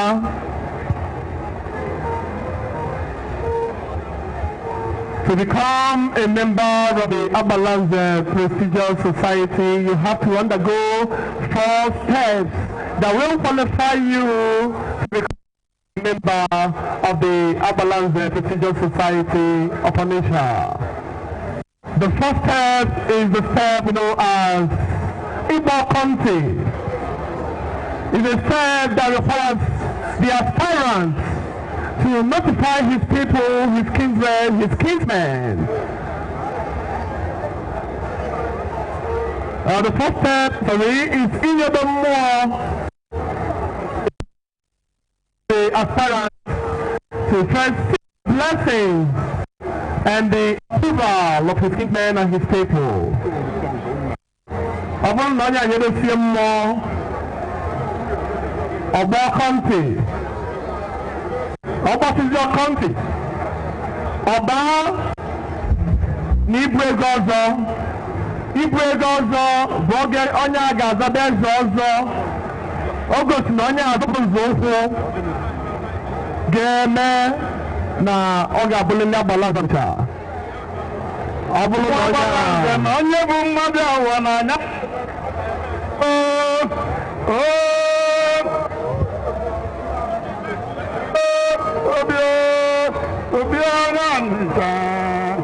Enwere ike niile ọgụ elu ụbọchị ọgụ anyị akwabụta ọma kweke dị mma ka ọ dịbazịa ibu wee dị n'ike ụdị ya. Agbalanze ekweri, Agbalanze ekweri, Agbalanze ekweri. Daalụ na bụ enyi Agbalanze. Daalụ na daalụ. Daalụ nne Agbalanze akwanyegolo onye gburugburu. Anyị na-ekene ndị ọzọ na-abịa kịta bụ ndị otu ọrụ. Dịka m kwuo okwu n'ọnụ tupu Agbalanze wee kolugbe. Nzọụkwụ ikpeazụ mmadụ ga-azọ tupu ọbụla Agbalanze Ọnịcha bụ ịmacha n'ọzọ.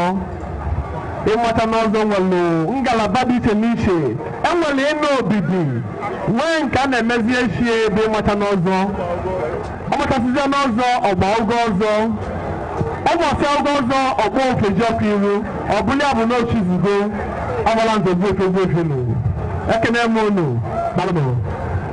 ndị na-abịanụ bụ ndị otu ọdụ ọ bụ ndị lụrụ ife eji nwaanyị eme ọ bụ ndị nwalụ ife enwe ife akụ akụ ọ bụ ụmụ nwaanyị tozuru etozu ụmụ nwaanyị gbazuru agbazuru ụmụ nwaanyị gbazuru na akụnụba ọ bụ ụmụ nwaanyị lụrụ ife eji nwaanyị eme ọ bụrụ na ịlụ ife eji nwaanyị eme na ibonye otu ọdụ ịma na ọfọdụfụ ọfa na-abịa dalụrụ nne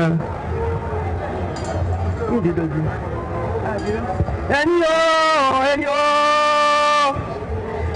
ụmụ Ọnịcha na enyi Ebukakwado na ndị enyi bịakwọlụ olili agụmake kasụbaga mala wee kpọtọrọ iji wee naba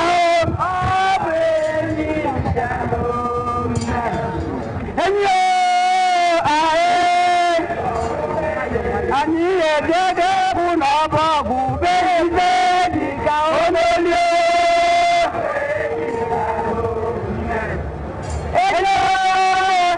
enyi Ọnịcha mụ anyị edede bụ na ọbọgwụ be ibe dịka onolio enyi Ọnịcha mụ akwụmide dịka onoli nwa ọbọgwụ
ndị ga-esobe n'azụ bụ ndị Ọnịcha Improvement Union. Onye isi fa bụ Sir Chike Ekweogu, the President General Ọnịcha Improvement Union. Ọ fa na-abịa ikpo isi ala n'igwe. Daalụnụ. Anyị na-ekene ndị ọdụ enyi nọ. Ọ bụ Fabugo Chukwu ji wee chọọ Ọnịcha mma. Na-eke bụ sọ mma na-egbu keke ugo. Ọnya bụ n'ugo bụ eze. Anya fụlụ ugo nwụlịa maka adị afọ ugo kwada.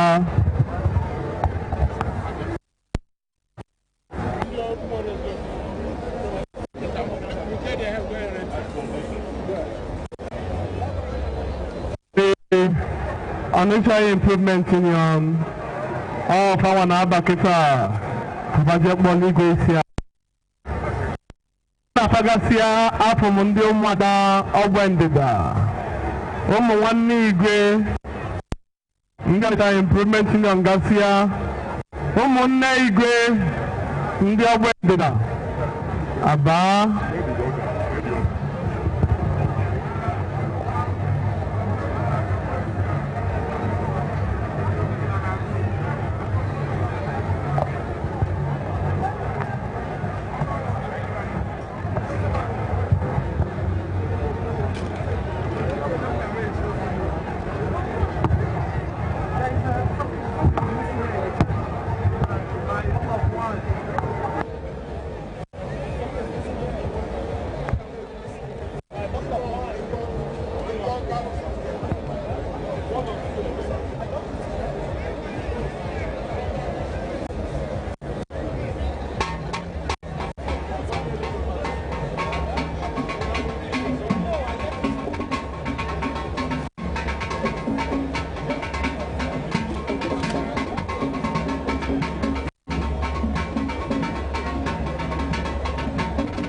Now, ladies and gentlemen, I'd like to recognize the presence of His Excellency, Chief Sir Abale Okoye-Agbo, former Deputy Governor of Anambra State. Oga Inwoke Kobu. I see a dollar in there. Thank you.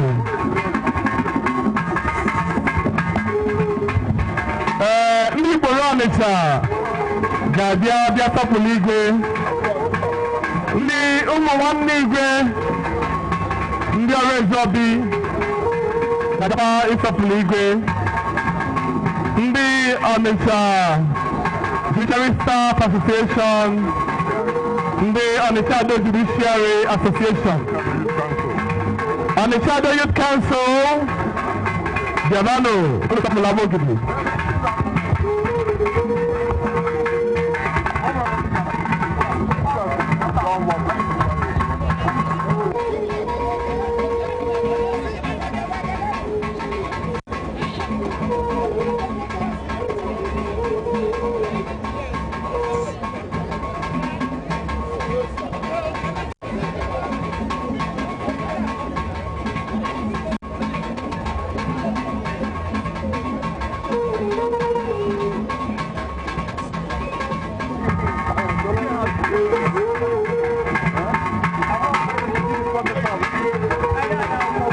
I'm not the one answering.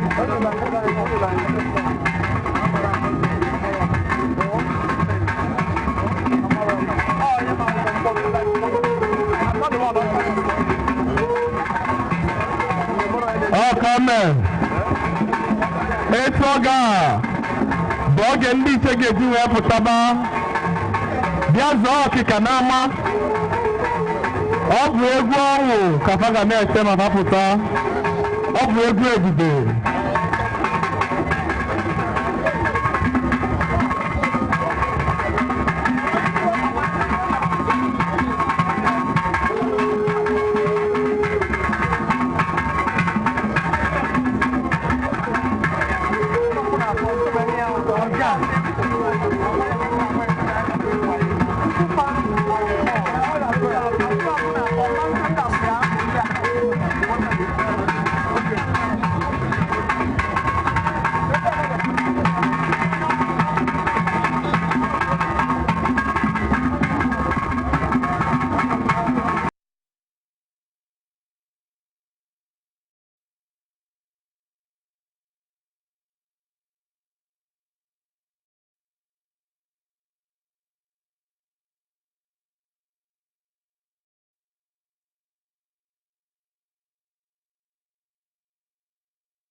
Sele, Surveyor General of Nigeria. Ọ̀nà nàbọ̀. Egwu ọ̀yẹ̀dẹ̀ egwu ebube. Egwu Ikolobia. Egwu Ikolobia. Ọ̀dà n'ike bụ onye n'ike. Ọ̀nya. Ọ̀nà awadu. Ọ̀nya.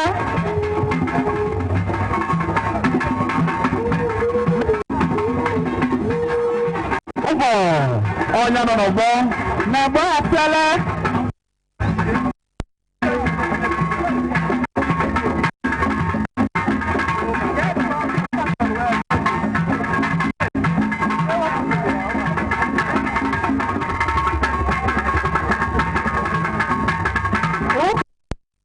Bravo. Ọ bụ onye n'ụbana. Ọdụ mụnye eke. Ya na-adị ka eke. Surveyor General. Ụbọ n'Egbo Sele. Ọrụ obodo olugo oge ọ na-elu. Onye nabara ya ọnụ na ntị. Akịka anyị na-akọta adaba akịka ebube. Iche ga-amụta zanye ụkwụ. Ọ bụ egwu ebube ka a ga-abịate n'ọgbọ. Egwu ahụ, egwu mmeli.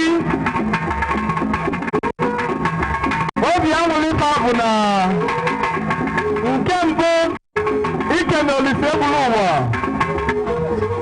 ka o si wee dubu Ọnịsha wee metụ ọga. Nke ịbụọ ka o si wee dube ịnachi Ọnịsha o wee nye ụkwụ na nlọ wee pụta n'udo n'enweghị nsogbu ọbụla. Nke ịtọ bụ igosipụta ife eji abụọ Ọnịsha ebube Ọnịsha niile.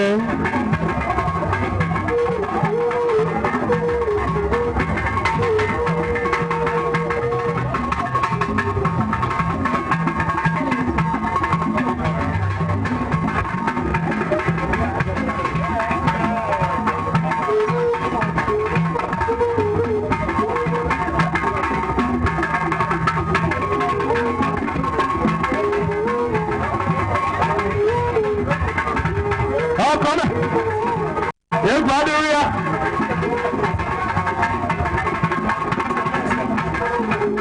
Ọ bụ oge eji eme okolobịa. Ife Japan esi ika.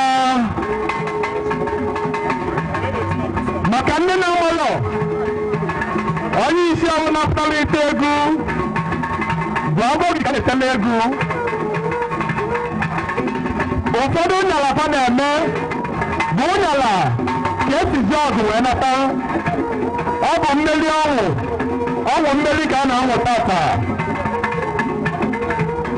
Ọ bụ ọnwụ ịfụnanya ka a na-anwụli tata. Ọ bụ ọnwụ ndụ ka a na-anwụli tata. Onye mama bụ Chief Isaac Iyanne Ijagobi, a renowned artist. Doctor Isaac Iyanne onye nọ n'ọgbọ.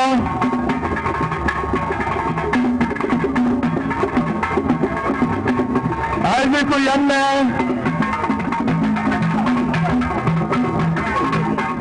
ọ bụ onye ndebe akụ ndị na-ele ego.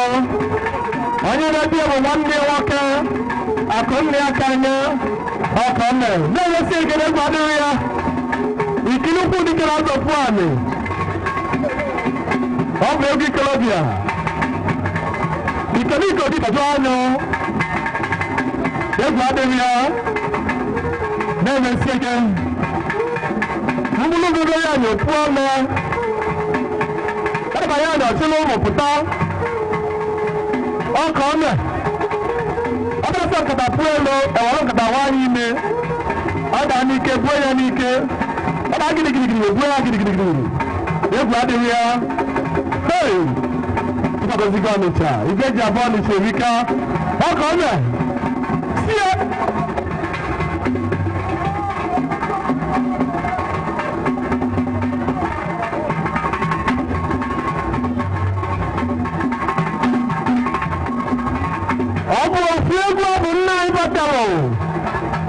ka anyị na-ete tata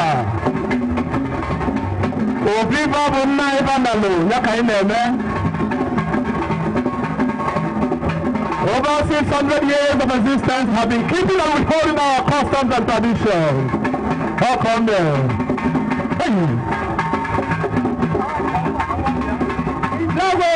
Ijagobi, Isaac Oyanna, even though no place, and we now are your apologists.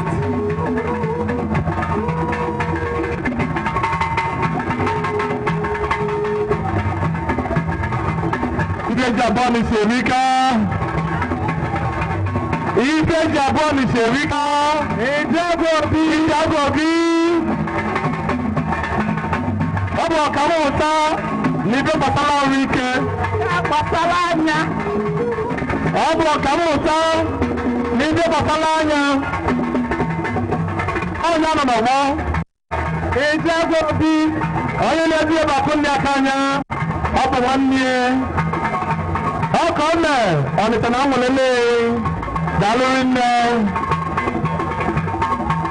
ladies and gentlemen, the downstairs of the English is to commemorate great victories of the past. When the Eguata is the biggest display of more technique and ethics. Ọ bụ oge faji egosipụta ebube. Ọ bụ oge eji eme nwuli eji enwe ọṅụ banye n'ahịa niile Ọnịcha n'obodo. Ọ bụ oge the warlords, the respective captains, lieutenants and generals of the Agbogide. Ọ bụ oge faji agara iru igwe. Egosi enyi ike agụrụ na mmụọ ka dị ukele. Ọ ka ọ mee. Ọ bụ oge ọ ji egosipụta na ike nga ka dị ilo. Ọ bụ oge eji abụọ enwere ibe eji asanzu izu asake. Ọ bụ oge ebube akụkọ Ọnịcha nwara ụna ebube Ọnịcha nwara ụna. Ọ ka ọ mee.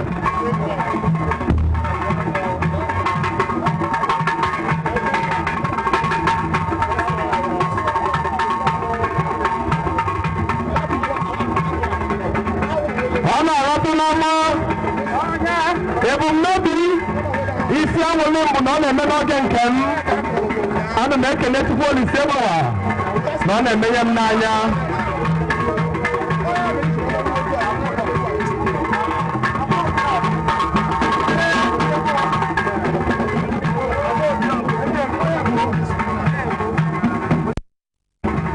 Ọ bụ agba ori ọgụ Jide Ebo did the new addition into the new addition.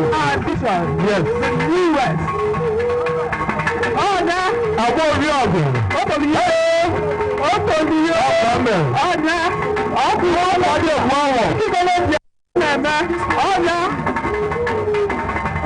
More body Wawo. Abo Riogo.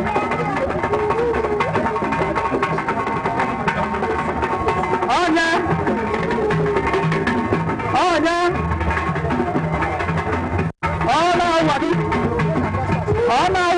ọ̀pọ̀.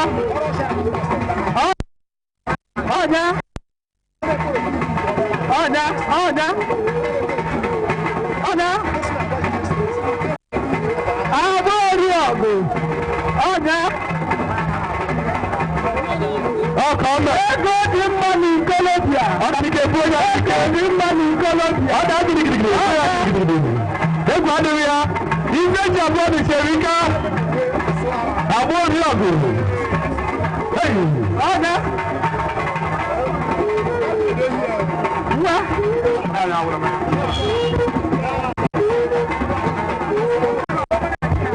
Àbọ̀ orí ọ̀gbìn.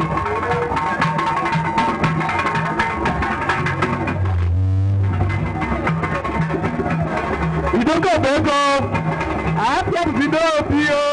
Ìdílé epo. Ìdókòwò ego. Ìdílé epo bàá fi àrò. Wọ́n ló méjì lọ́dún wọn. come there. In the spirit of event furniture, he's making his dance steps to the royal dance. Come there. Let's go to the come there. On a new way.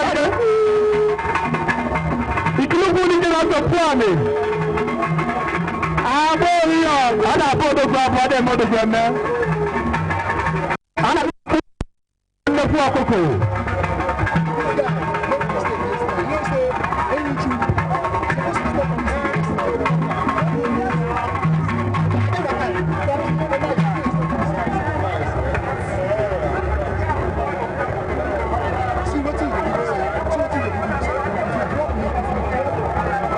Egundi senate tata bụ egwu ebube. Abụrụ n'ụlọ n'anya.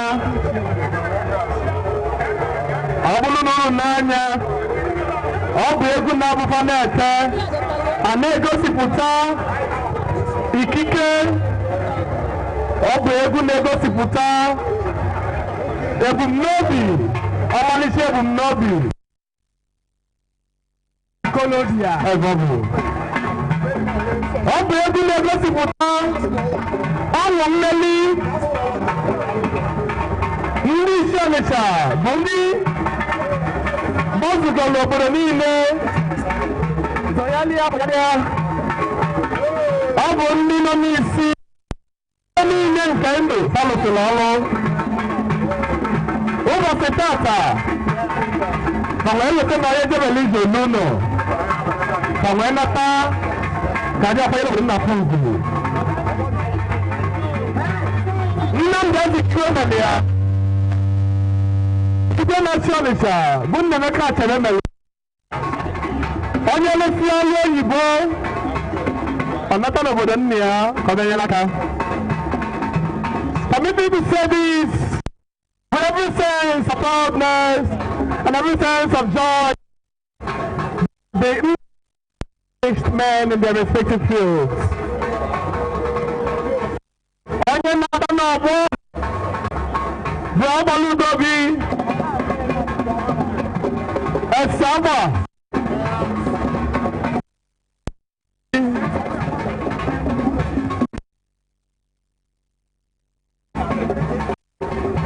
Agbaludobi onye obodo anyị ọ bụ obodo Ọnịcha ji bịa ebube mbọsị bulugbo. Ahịa kaka bụ ka ọba ga-eje ebe a nwa niile agba nye afọ agba tụrụ ụgọ mmeri nwanata ọka ome onye nwanne bụ ma ndị gboo.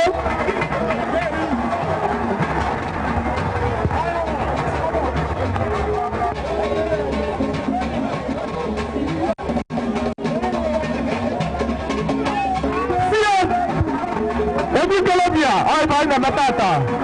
Oh, come. See. Ebi Colombia. Hey. Ana modo guamo. Adi modo guamo. Ana modo guamo dike. Ebi adebia. Eli benja sanzu atake. Onye mmanne ama mandibo. Oh, come. Ikiliku dike na zo pwani.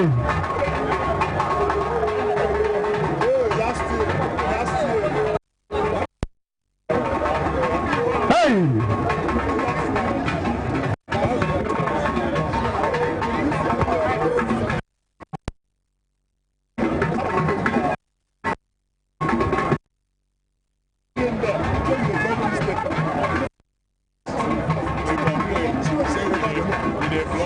Ife Japani Chirika. Etoga. Ndunna ifa jebelife. Neku ni tesi na yalanyi. Oba na abazila anyi ụzọ. Maka na ejiri ọbọnọbọnọ n'okwu ndị mmụọ. Ọ bụ mmụọ ala. Ịwara mmụọ ala tọgbọ ntị na ala n'ikili ukwu mmụọ. Maka na eze dibịa dị ezi n'anya ọfụ mmụọ anya. na bụ ndị nwoke na ngige ebe na-efeli egwu gaji kinu kikinu kwu dike na ara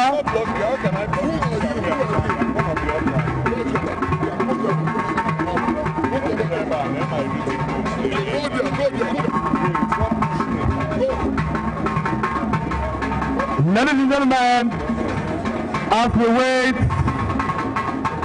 for the next dancer in the hierarchies of the English here, permit me to recognize the presence of Honorable Eddie Ibuzo, Liver to Deliver, member representing Onitsha North 2 constituency in the Anambra State House of Assembly.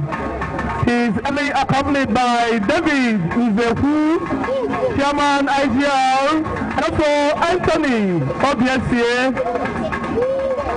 Onyeri Kanne, Dalono, Eddie Mafan Nemeka Chebe, Igwena Chonica, Apis Ababulo, Onyechi Nalo, Igwena Chonica, Udi, Wenanabatunu, Dalono. Today is a day in the history of the people of Onitsha Donidu. On this very day, we unleash our rich cultural heritage, rich culture that takes us to the people and brings the people to us.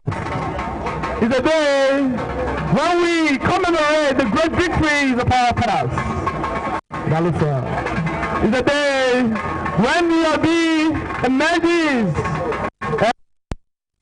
step into the arena, descending like the eagle he is.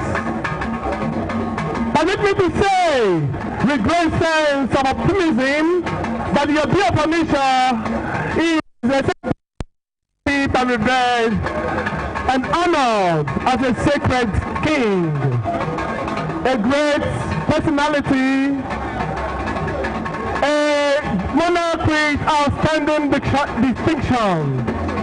He greeted in many religious names that depicted his divinity, that shows his greatness. We call him Ago, the most powerful. We call him beyond limits, the ferment. We call him Ogwagadagidi, one whose footsteps conceals efforts. We call him Obondunelunto, the cannon that holds gunpowder. We call him Ikolobi Oyibo, an English king with outstanding distinctions. We call him Akenikalia, the mystic one, and many other great names that depict his divinity. Akikani Chemwaruna, Onicheze Chimenemono, Onyana Nababo, Chief Nathan Nzehu,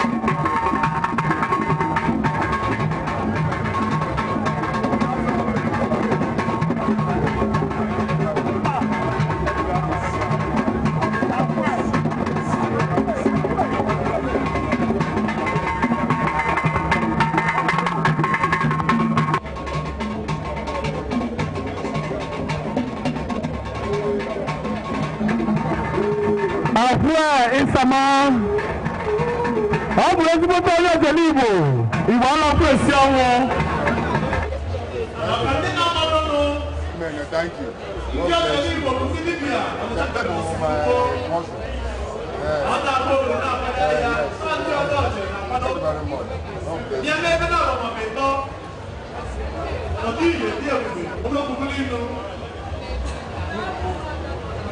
Thank you.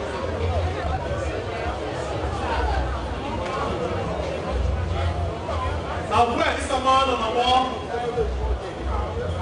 Under the Libo. Ibala question.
When they say you are a staff nurse,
I have known kings, great kings and great empires. I've known another great conqueror. I have known Julius Caesar.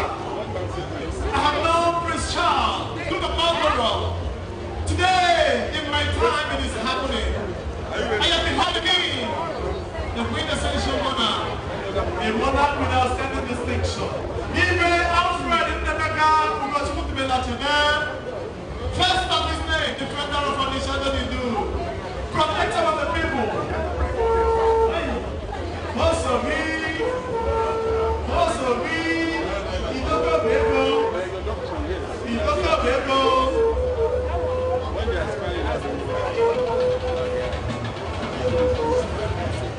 Chief Ikechukwu Arem, Bosobi, Onyanonabo, Alulalo, Nona Akwụkwọ bụ ụlọakwụkwọ kemụta University of Nigeria, Nsukka, Ọnya, Ọbịla Ugwu, ewulie na-ede, udie na-ede, ọ jesi nada ịgawala nzere chọọ ọnya mma, ọ ka o mee, mmapụ adị egwu awọ,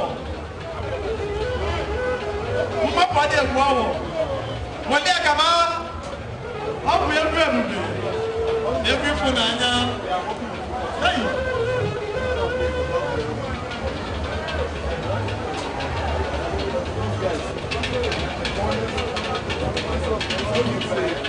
Also be former Bosso Grele was welcome to Futola Kure, a distinguished servant, Odori Buru, Niakanede Wanatanata, Amateje Wanatanata, and I say, Dwana, Odumunai, Bosso be, hello, Warren and Yo.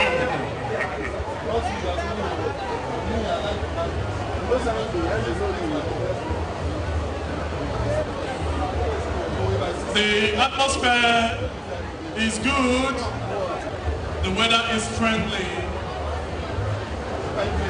A time like this, it may interest you to know that our ancestors are here with us today to witness the highly revered and cherished Ofala Festival of His Royal Majesty Ibe Ndemeka Alfred Ugochukwu-Achebe. It is a time when those gone before us return in their respective places of rest to honor this great day.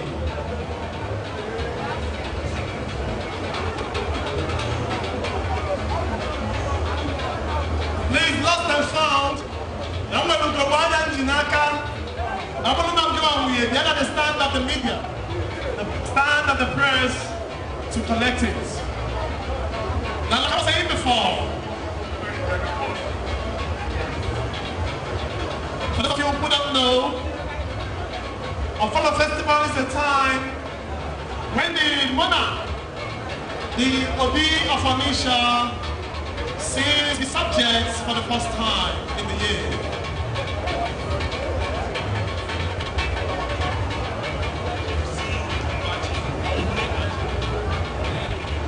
Before I continue with my oration, permit me to welcome and recognize the presence of Chief C.U. Mbaji, the Ide of Ashina. The MD, Lake Petualum, is here in our midst today.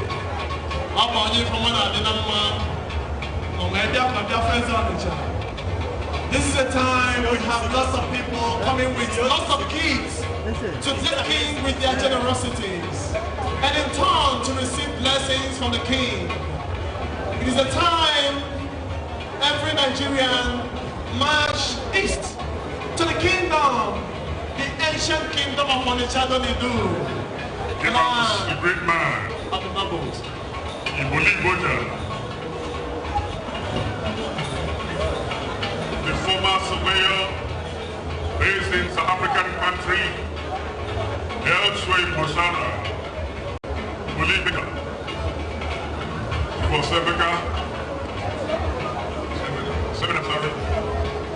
Chief Osemenam Oboliboja. He is an Englishman, converting the tune of the royal drum into his English style. Onichawalife.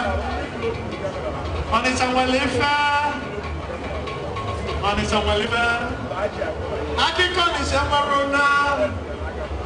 Ọbụ akiko tukubelu mosibulubo. Ọbụ ife nna ịma mmelụ ka ị na-eme. Ọkụ abụnye nwata n'aka dị anyị na nri ya. Ebubo ni Shemarona. Ọbụ obodo Chukwu fụrụ n'anya. Arọbụ n'ili. Ntọsịa na mmadụ ọzọ n'obodo aka m ga-abịa ọwa. Aga m abụ afọ ebe kpụ n'Ọnịcha. Oboliboja. Oboliboja. Ọkọ mme. Oboliboja. Oboliboja. Hey.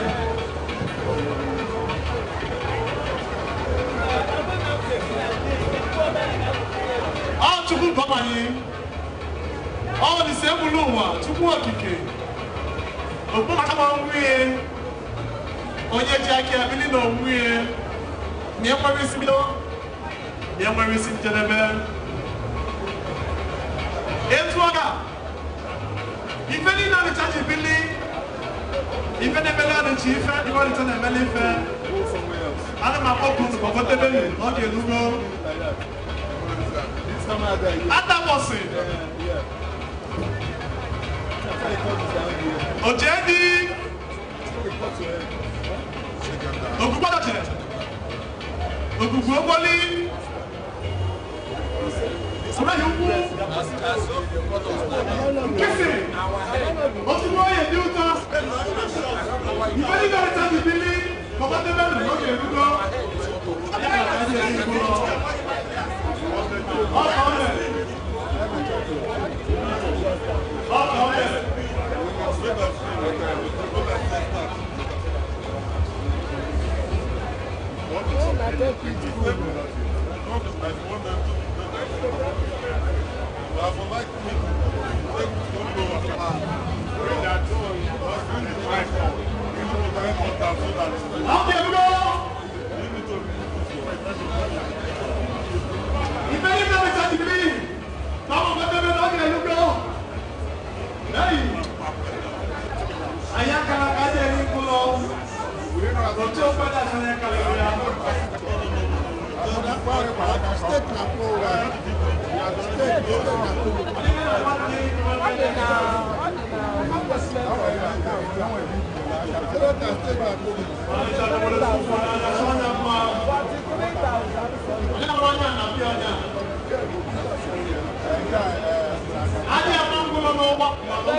Friends and lovers of Saturday Blue. And you now know. On the Shepherd to now, the connect.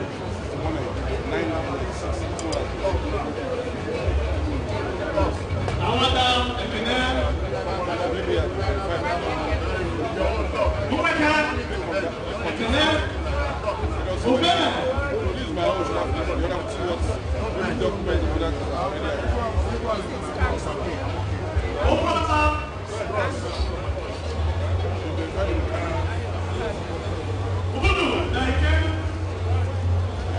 Are we set?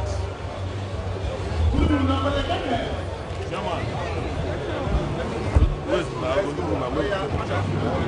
that?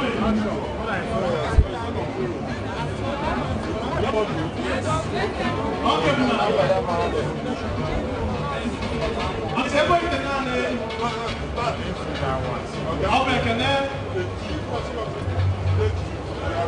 Are you friends?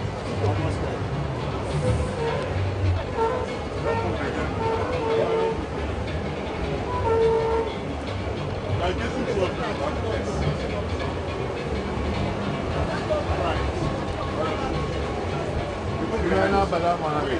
again, action.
An accomplished soldier.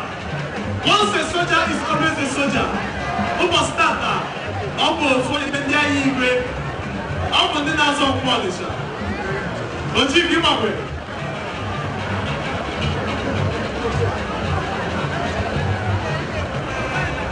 how about you today? There are curriculums in a million. How about you go to group? The one that I ladies and gentlemen, the festival is moving on in a grand style.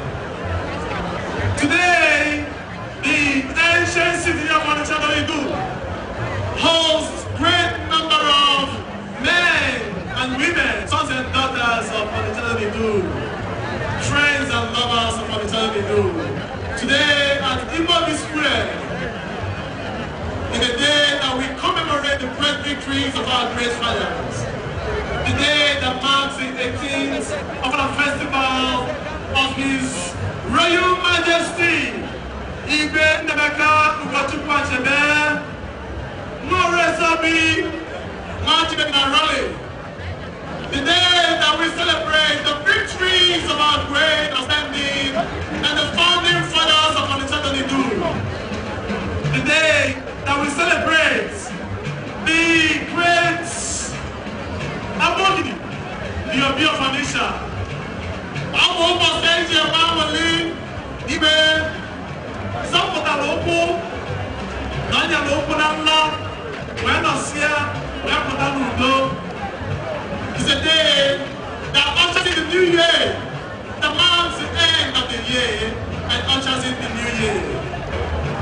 It's a day that we thank the Almighty God, Chukwu Okike, the maker and the creator of all things. It's a day when we say, thank you to the Almighty God. It's also a day when we show Onitsha to the people, and the people to Onitsha. Don't forget, one of the things we instituted and initiated in order to portray the rich cultural heritage of Onitsha is the establishment of Oreze Art Exhibition. It is an event that allows the Onitsha craftsmen, artists, renowned in their respective professions, both sculpture, painting, and what have you, to, through their medium, represent and mold the image and the true spirit of Onitsha, using their medium of painting, sculpturing, ceramics, and what have you. It may interest you to know that today we have the 7th Oreze in the history of Onitsha. The child of His Royal Majesty, Obi Nnemeka Ugochukwu Achebe. It's a day when we say adieu, adieu to the Almighty God.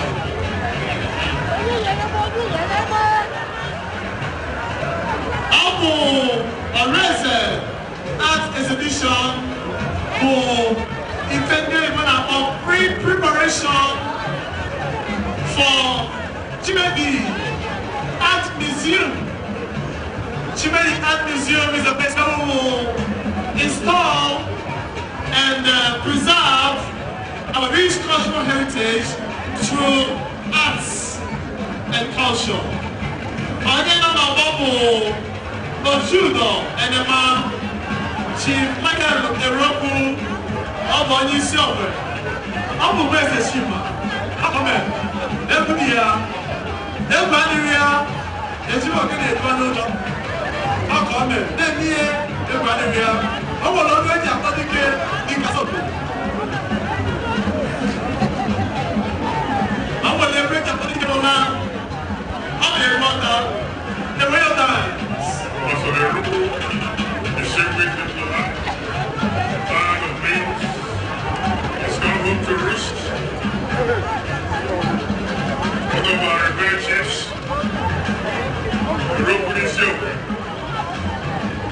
distinguished career ambassador, retired honorably, and taking a by Adudu, who is achievement today.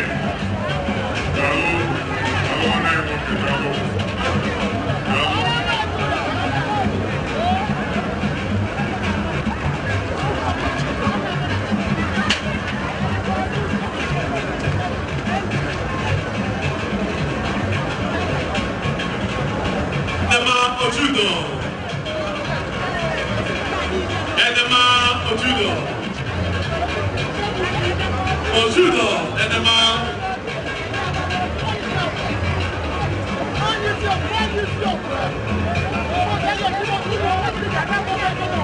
Ojudo, Edema.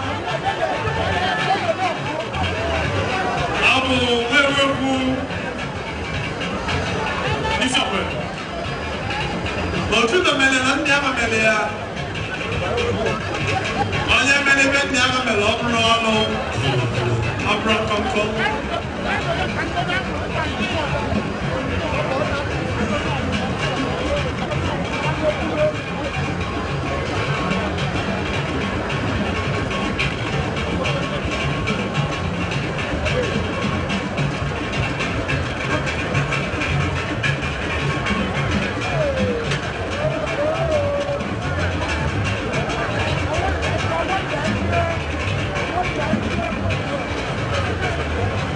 Amen. Umubeka na komazala ifele menaro.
He's a nuclear physicist, a politician.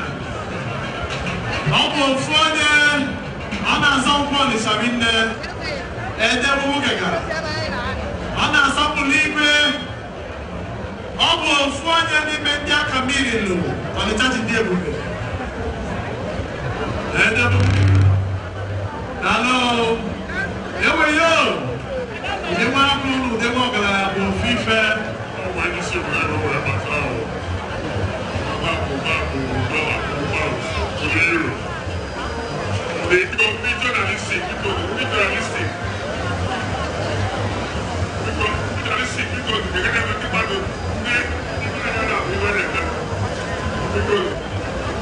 Journalistic because the Progressive Association Lagos, Noleba, Bajuleju, and the Cardinals Friendship of Rotterdam, keeping the good of me.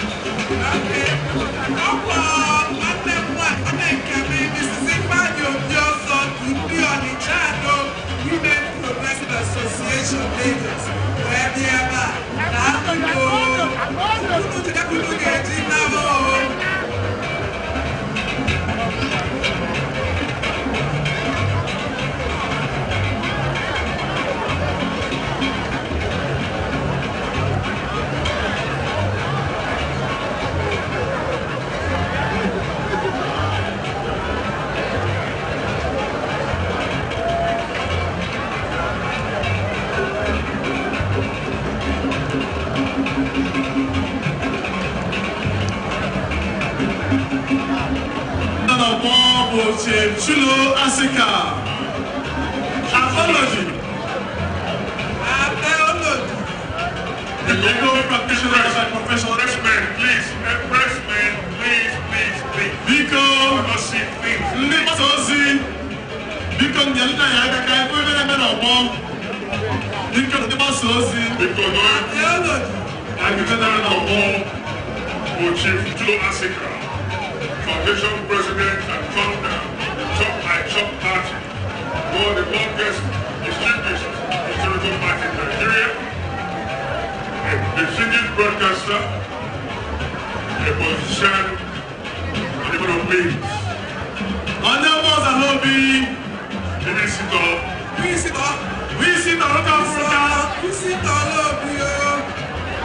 we see Dr. Furuka. Oh, come here. And I think I'm on the walk of the Nagamelia. In bed and opera come come. Is it a matter that warrior was? And then the other we see a good Elisiago. Up even the other men who come in there. What I can even the other men what I can even the other men this was not a man. What's an ambulance? Who won us on them? Who decay? Guarantee, good looking at a kilo put the house of money. Honorable Nabi, our comment. Even when they could not see someone. Our comment. Even the judge is there to be. Before any men that come in, though. All government and I can hear room. If I area. Hey, my boy.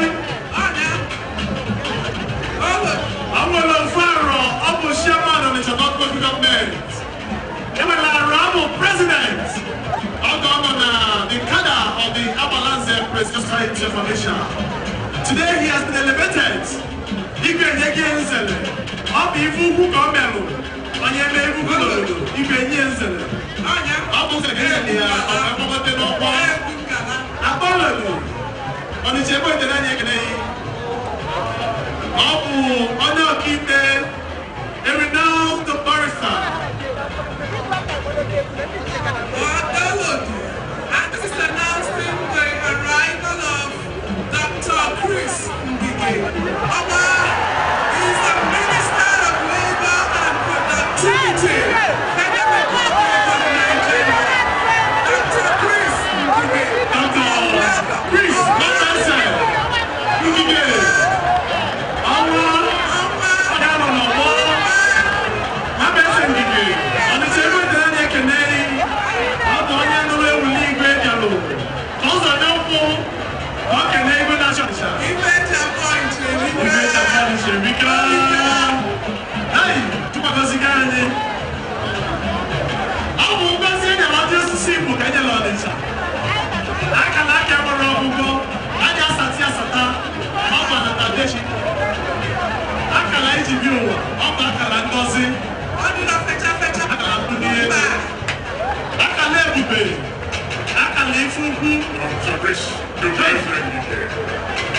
Former Minister, Authority Minister, Labour, former Governor, former Senator, Esteemed Medical Doctor, expert in public health, worked for United Nations for 10 years, Dr. Chris Ngige. You can move. Chris, my blessing. I'm going around.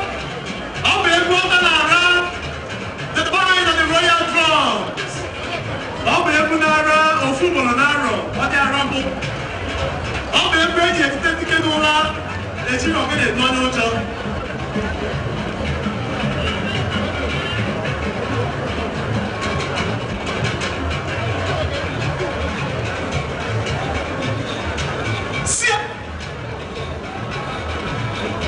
Friends and members of the channel,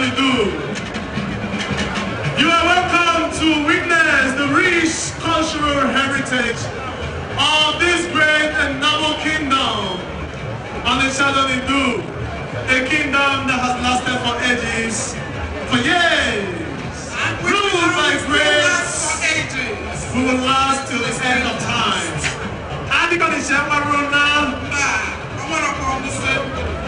Ladies and gentlemen, permit me to welcome His Royal Majesty, Igbesa Dr. Chris Chinedum Onyekuluche, Eze One, Igbe Omonya, Igbe Eze, Kings coming to behold King.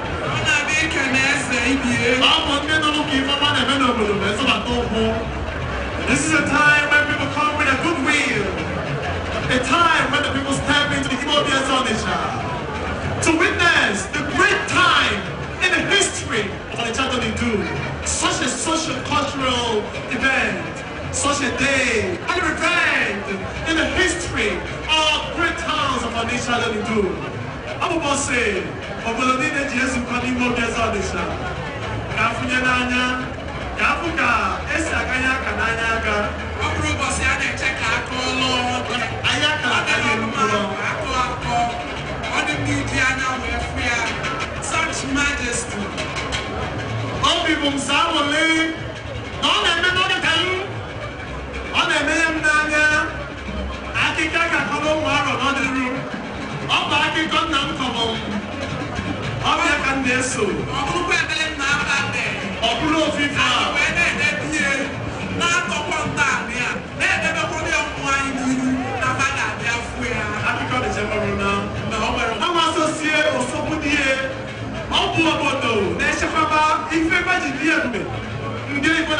Customs and tradition. Onitsha is highly revered and known for returns of her rich cultural heritage. Very rich cultural heritage. Who was it better? Never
His name is Ima Ebike.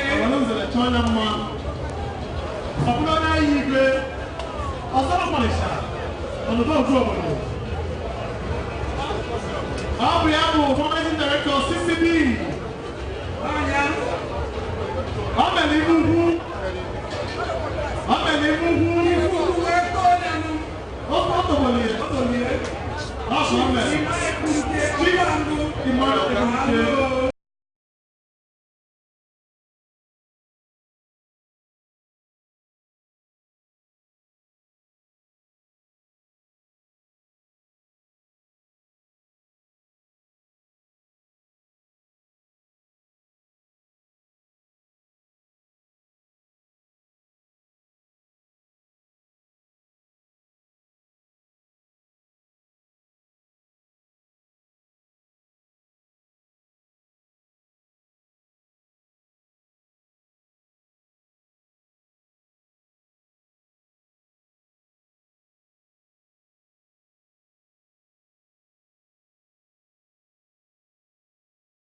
ekele enwe n'aka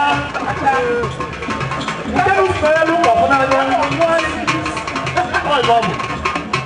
ngwanụ batabalụ afọ Igbo efuna ọ bụ ndị Abịa South local government na-abata ọ bụ ụmụnne Ifeanyi Uba na ndị ọyị ya na ndị na-akwado ihe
The Minister of Environment is headed to pay homage to the Otuado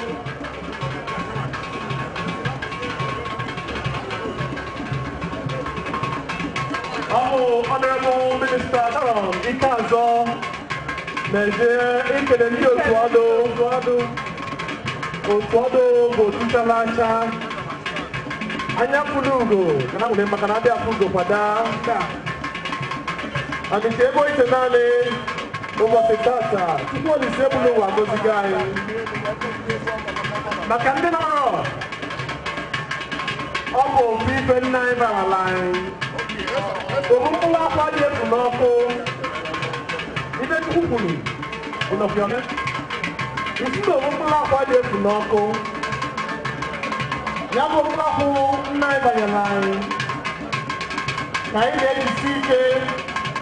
Kusobike, wena enafuya na enafuya. Kakado ofife IGB ebube.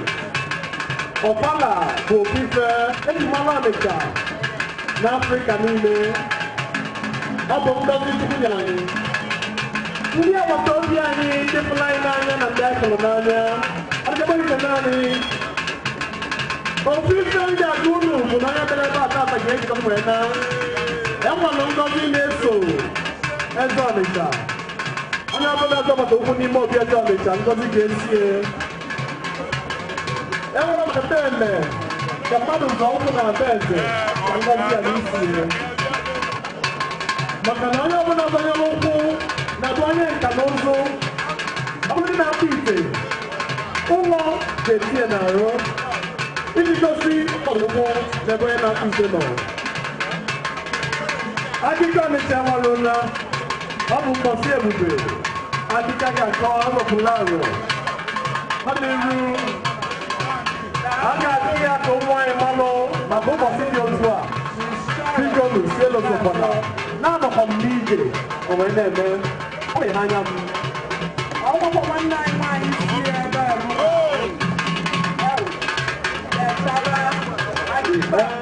ọ nwere ofu onye ọjọdị igbo dị dị ebube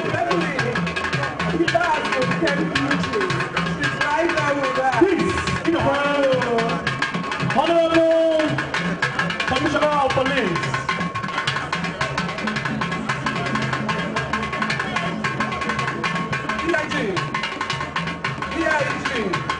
Deputy Inspector General of Police,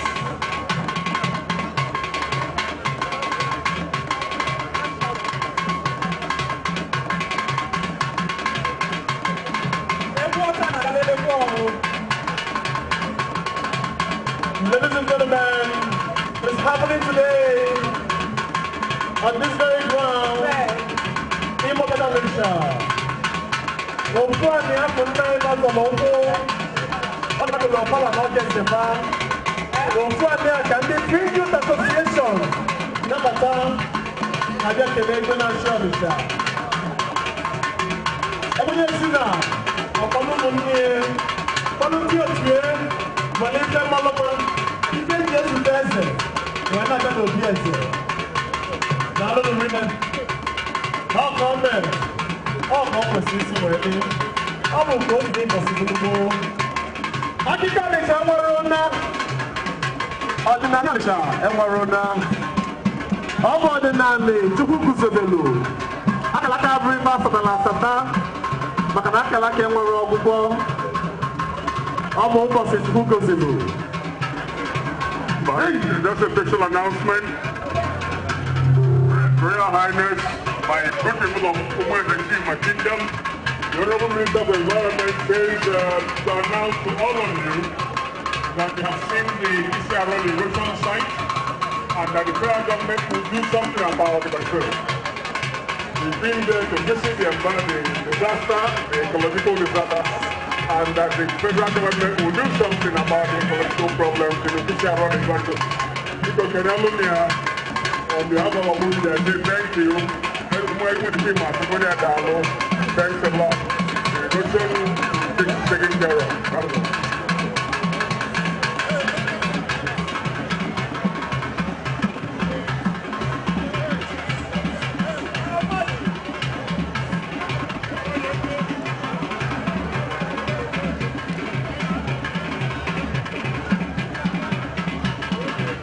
Ọmọdé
My name is Kabiru Yusuf. I am the Director of Pension Support Services Department.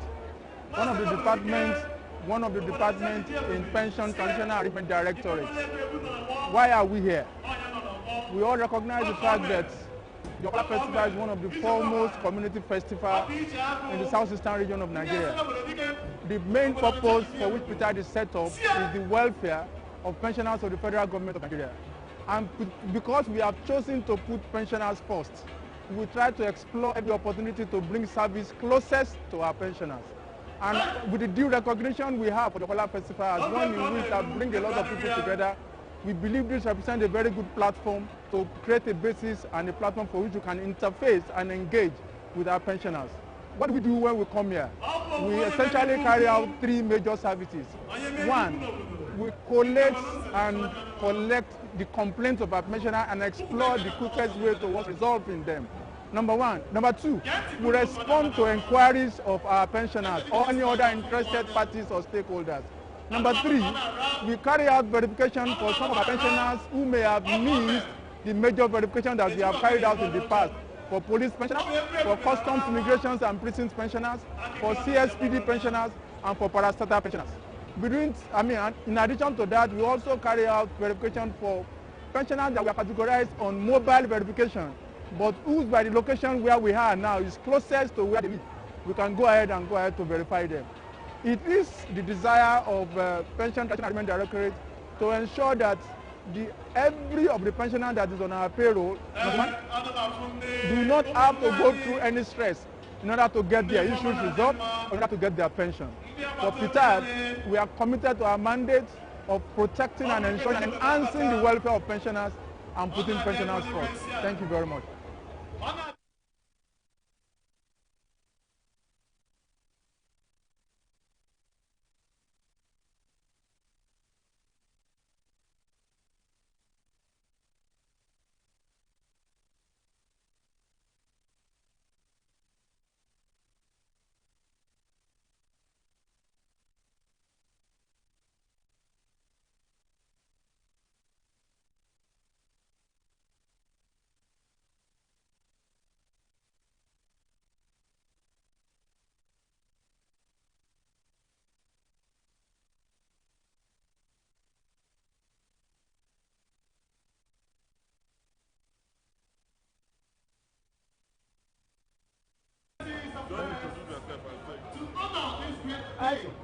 I am Mrs.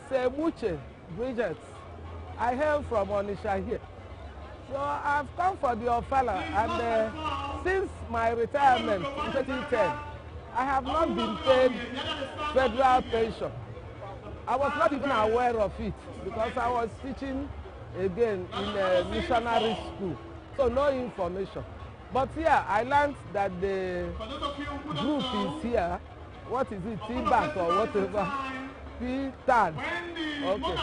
So I came here also, and luckily, to the glory of God, I have been captured. And they assured me of my money in a short while. So I'm very happy, very, very happy. I thank the pension scheme something. Kudos to them. Thank you.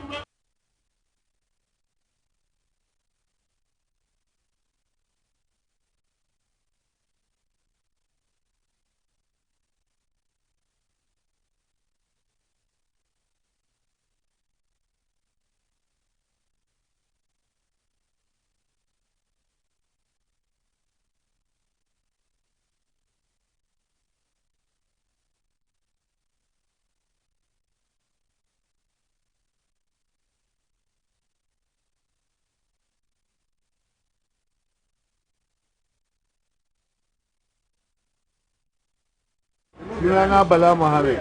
Again, action. Sunana Bala Mohammed. His name is Bala Mohammed.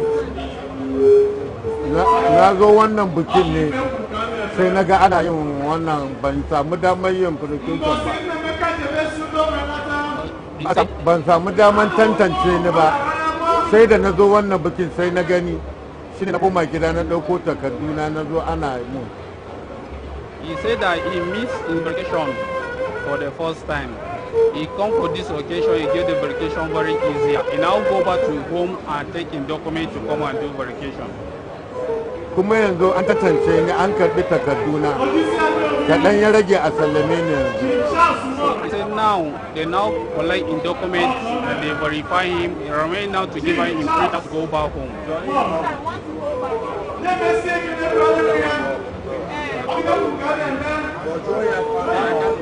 Kuma na yi farin ciki kwarai, na yi farin ciki.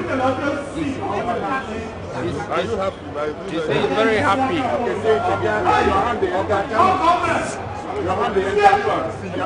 Sai na yi farin ciki kwarai da aka samu na samu takarduna suka je hannun hukuma. He said he's very happy that they do verification for him. That he's very happy, very grateful to God. Kuma an saurare ni kamar yadda ya kamata.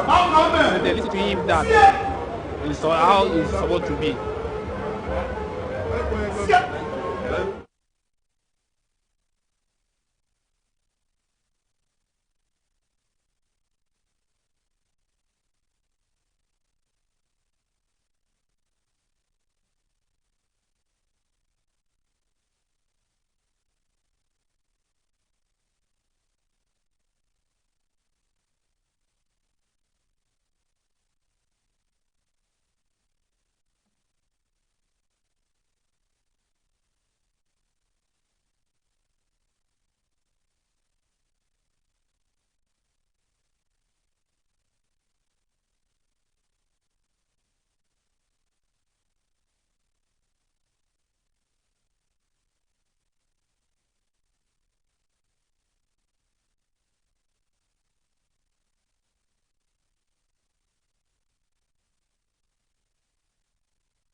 far, I have seen 40 young men and women who are now employers in their own right, and they are earning their income.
federal government. Nigerian University.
Unakuna government yako government inawa eke mona koke na second Niger free eji wele tuna bi oye kutoka kwa election nelu ni ya bidogolo bia tuna yero bia vote mana rungu munia no yaka wele aloka yana alwa wa balo ke baloka la nyabu free no only they use there in the one is west, one is south. I don't know where they use there. I do not know. The blue. Why not the blue? You can't have blue, but I said for one. I don't say breathing can no one. What of the Rama? I get what the colonel said. Take breathe. Take breathe. You can't wait and I can.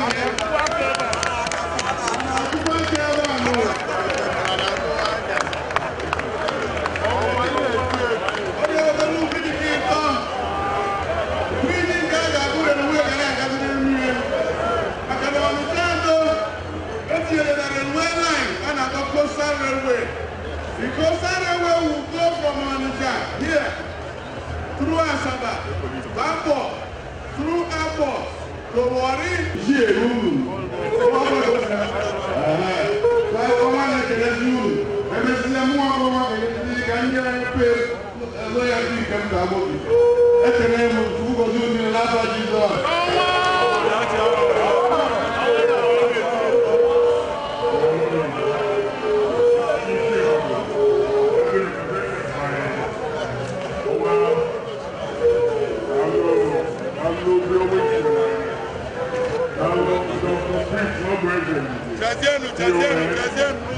Former governor, former senator, currently the minister for labor and productivity.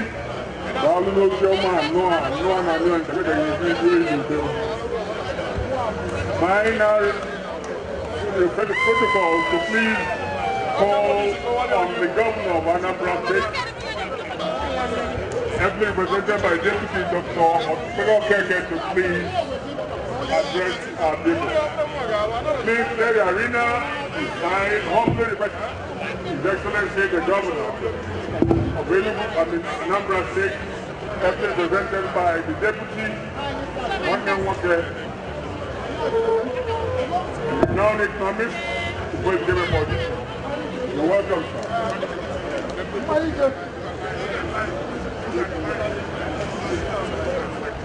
Auditor, Keke Jakedu. Auditor, Keke Jakedu.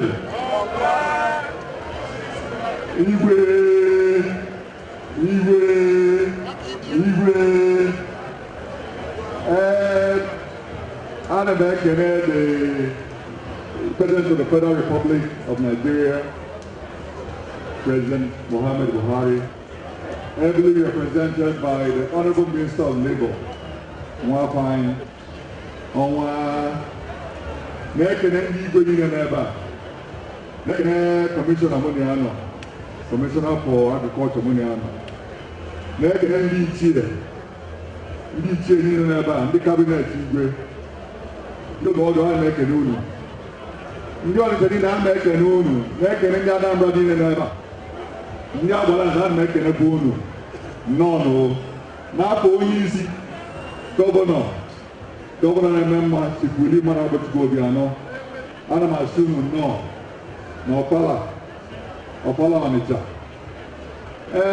Ka m kwuo na nke a bụ izizi na-abịa mbọchị a na-eme ya na Fraịde eji eme n'ọkpara onwe ya. Ana m bịa ngapụ nnukwu ijele ka ọ bịa gbaa on Fraịde, nwa abịaza Satọde.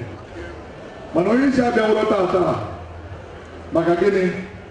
Ọ nọ kata ka launch our second operation Kpochapụ. Taa ka gọvanọ bunyere ndị security agencies na Anambra all sorts of security equipment, my vehicles, my camera. Camera na-agwa unu na aga enweta Ọnịcha. Mobile cameras.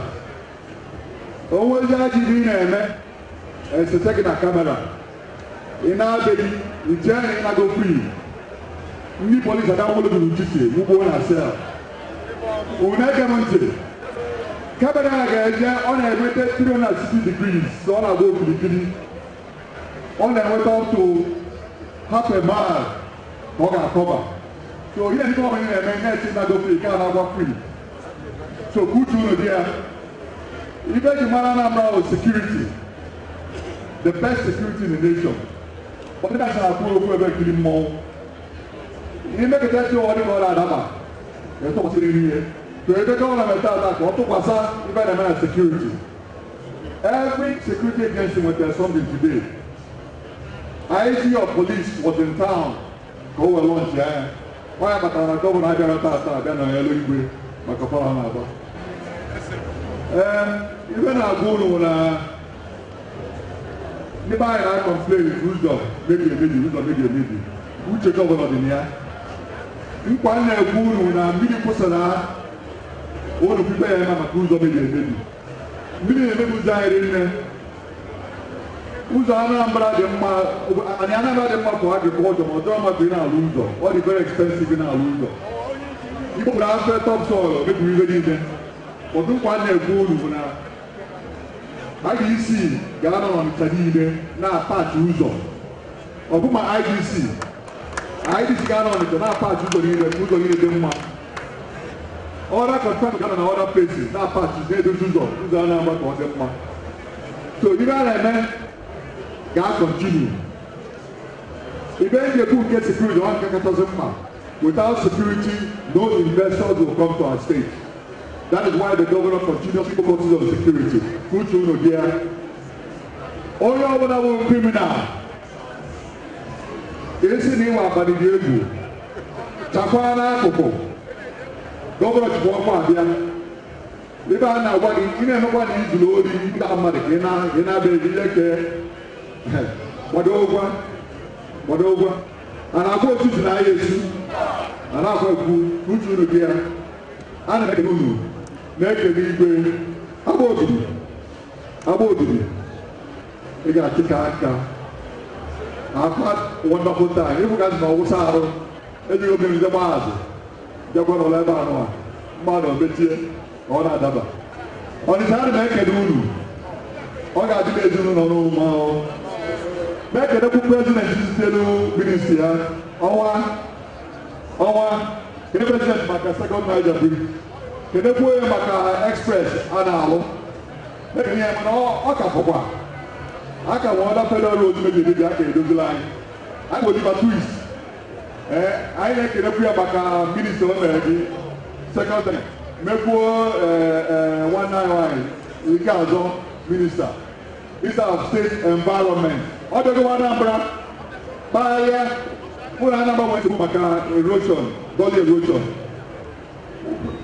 kwete si na a ga-edozi na federal gọọmenti na agwa na federal gọọmenti ka na weta ego ka edozie nsogbu anyị na-enwe airport na-abịakwu ụfọdụ si na ama alụ airport mechie ụlọ ọnụ na steeti ekiri nwaanyị ka eji eme gịnị nwaanyị ka eji alacha obi dị ọkụ ọ ya adịghị mma ndị be anyị ekene m unu daalụ.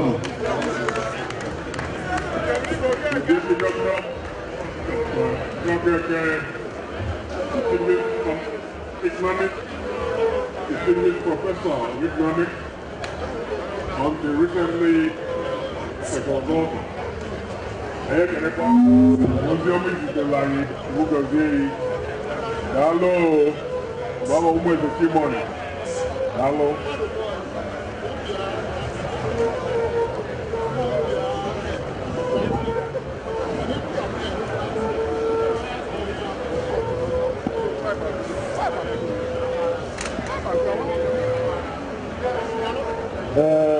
Obele oge anyanwụ ga-ada orimiri lotekwanụ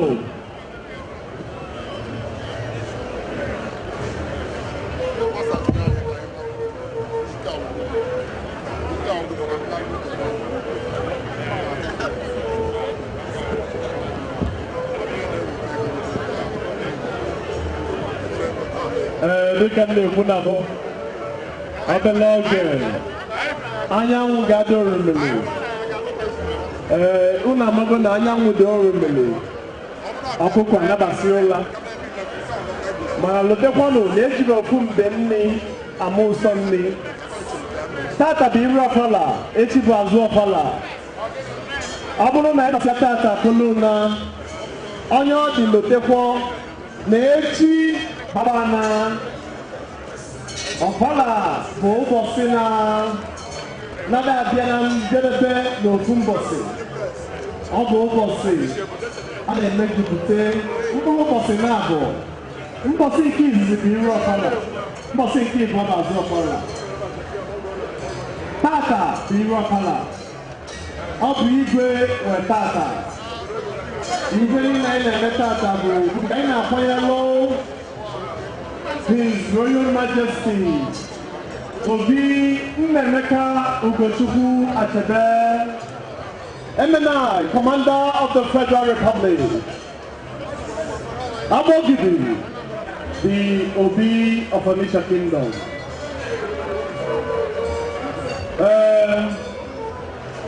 Anyị na-ekele Olise bụrụ ụwa. Abogidi na-apụta ọgbọ. Ọ bụ nzọụkwụ nke ikpeazụ ọ na-azọpụta n'ọgbọ. Ọ zọsizia nzọụkwụ a zọyalịa n'obodo anyị akwadobe echi niile. Echi niile ndị ọgbọ niile dị Ọnịcha ga-abịa n'iru igwe bịa gala bịa tụọ nyajili-nama gosipụta onwe fa gosi igwe na-achị obodo dịka ka jụrụ ọfa n'ọlụfa ife banyelụ ọgbọ na-achị obodo ife dị posibulugbo ọ bụ akala eji mmanụ Igbo bụrụ ofu akala Ọnịcha ka na-edebe a ga na-edebi ihe wee n'ọgwụgwụ oge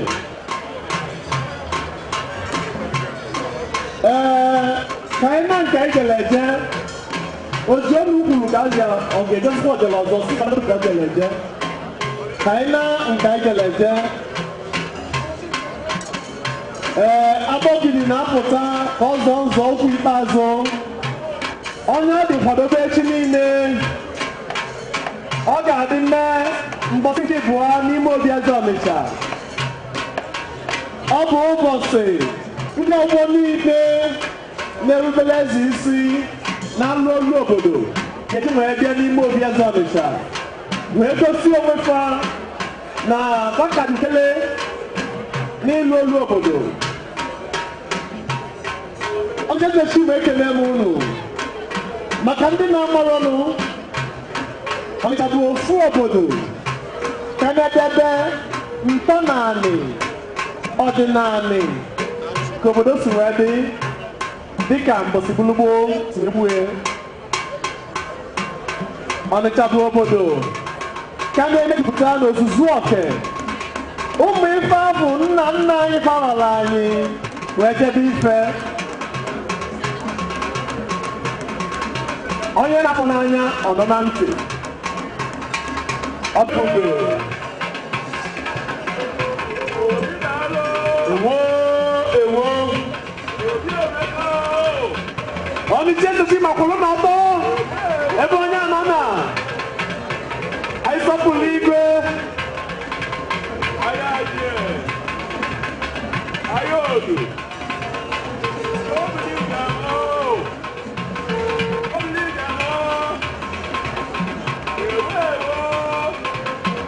Abụrụ n'ọgbọ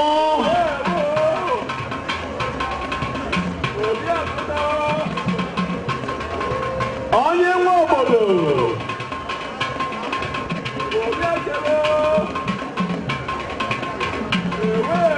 Ebubelike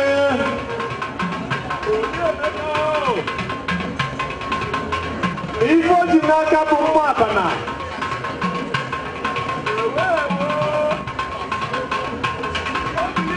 abana bụ mma ndị odogwu dị eje ije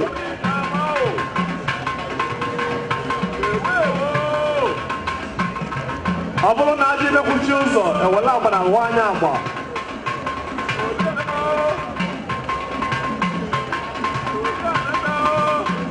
ọ bụ ife eji ekele Chukwu okike ọnya bụ okolu igwe Ọnịcha welie ya enu o ji ekele ụzọ onye na ọwụwa anyanwụ ụzọ onye na ọdịda anyanwụ ụzọ onye n'aka ndị ikuku ụzọ onye n'aka nke ikuku the four cardinal points.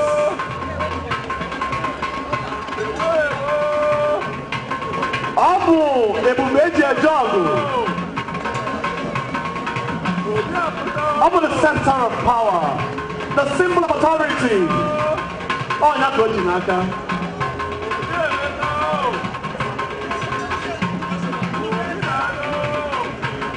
Ọ bụ ofu mmadụ n'afọ nne ya gbaji wee waa ji ife agba ya ka igwe Achebe ji n'aka.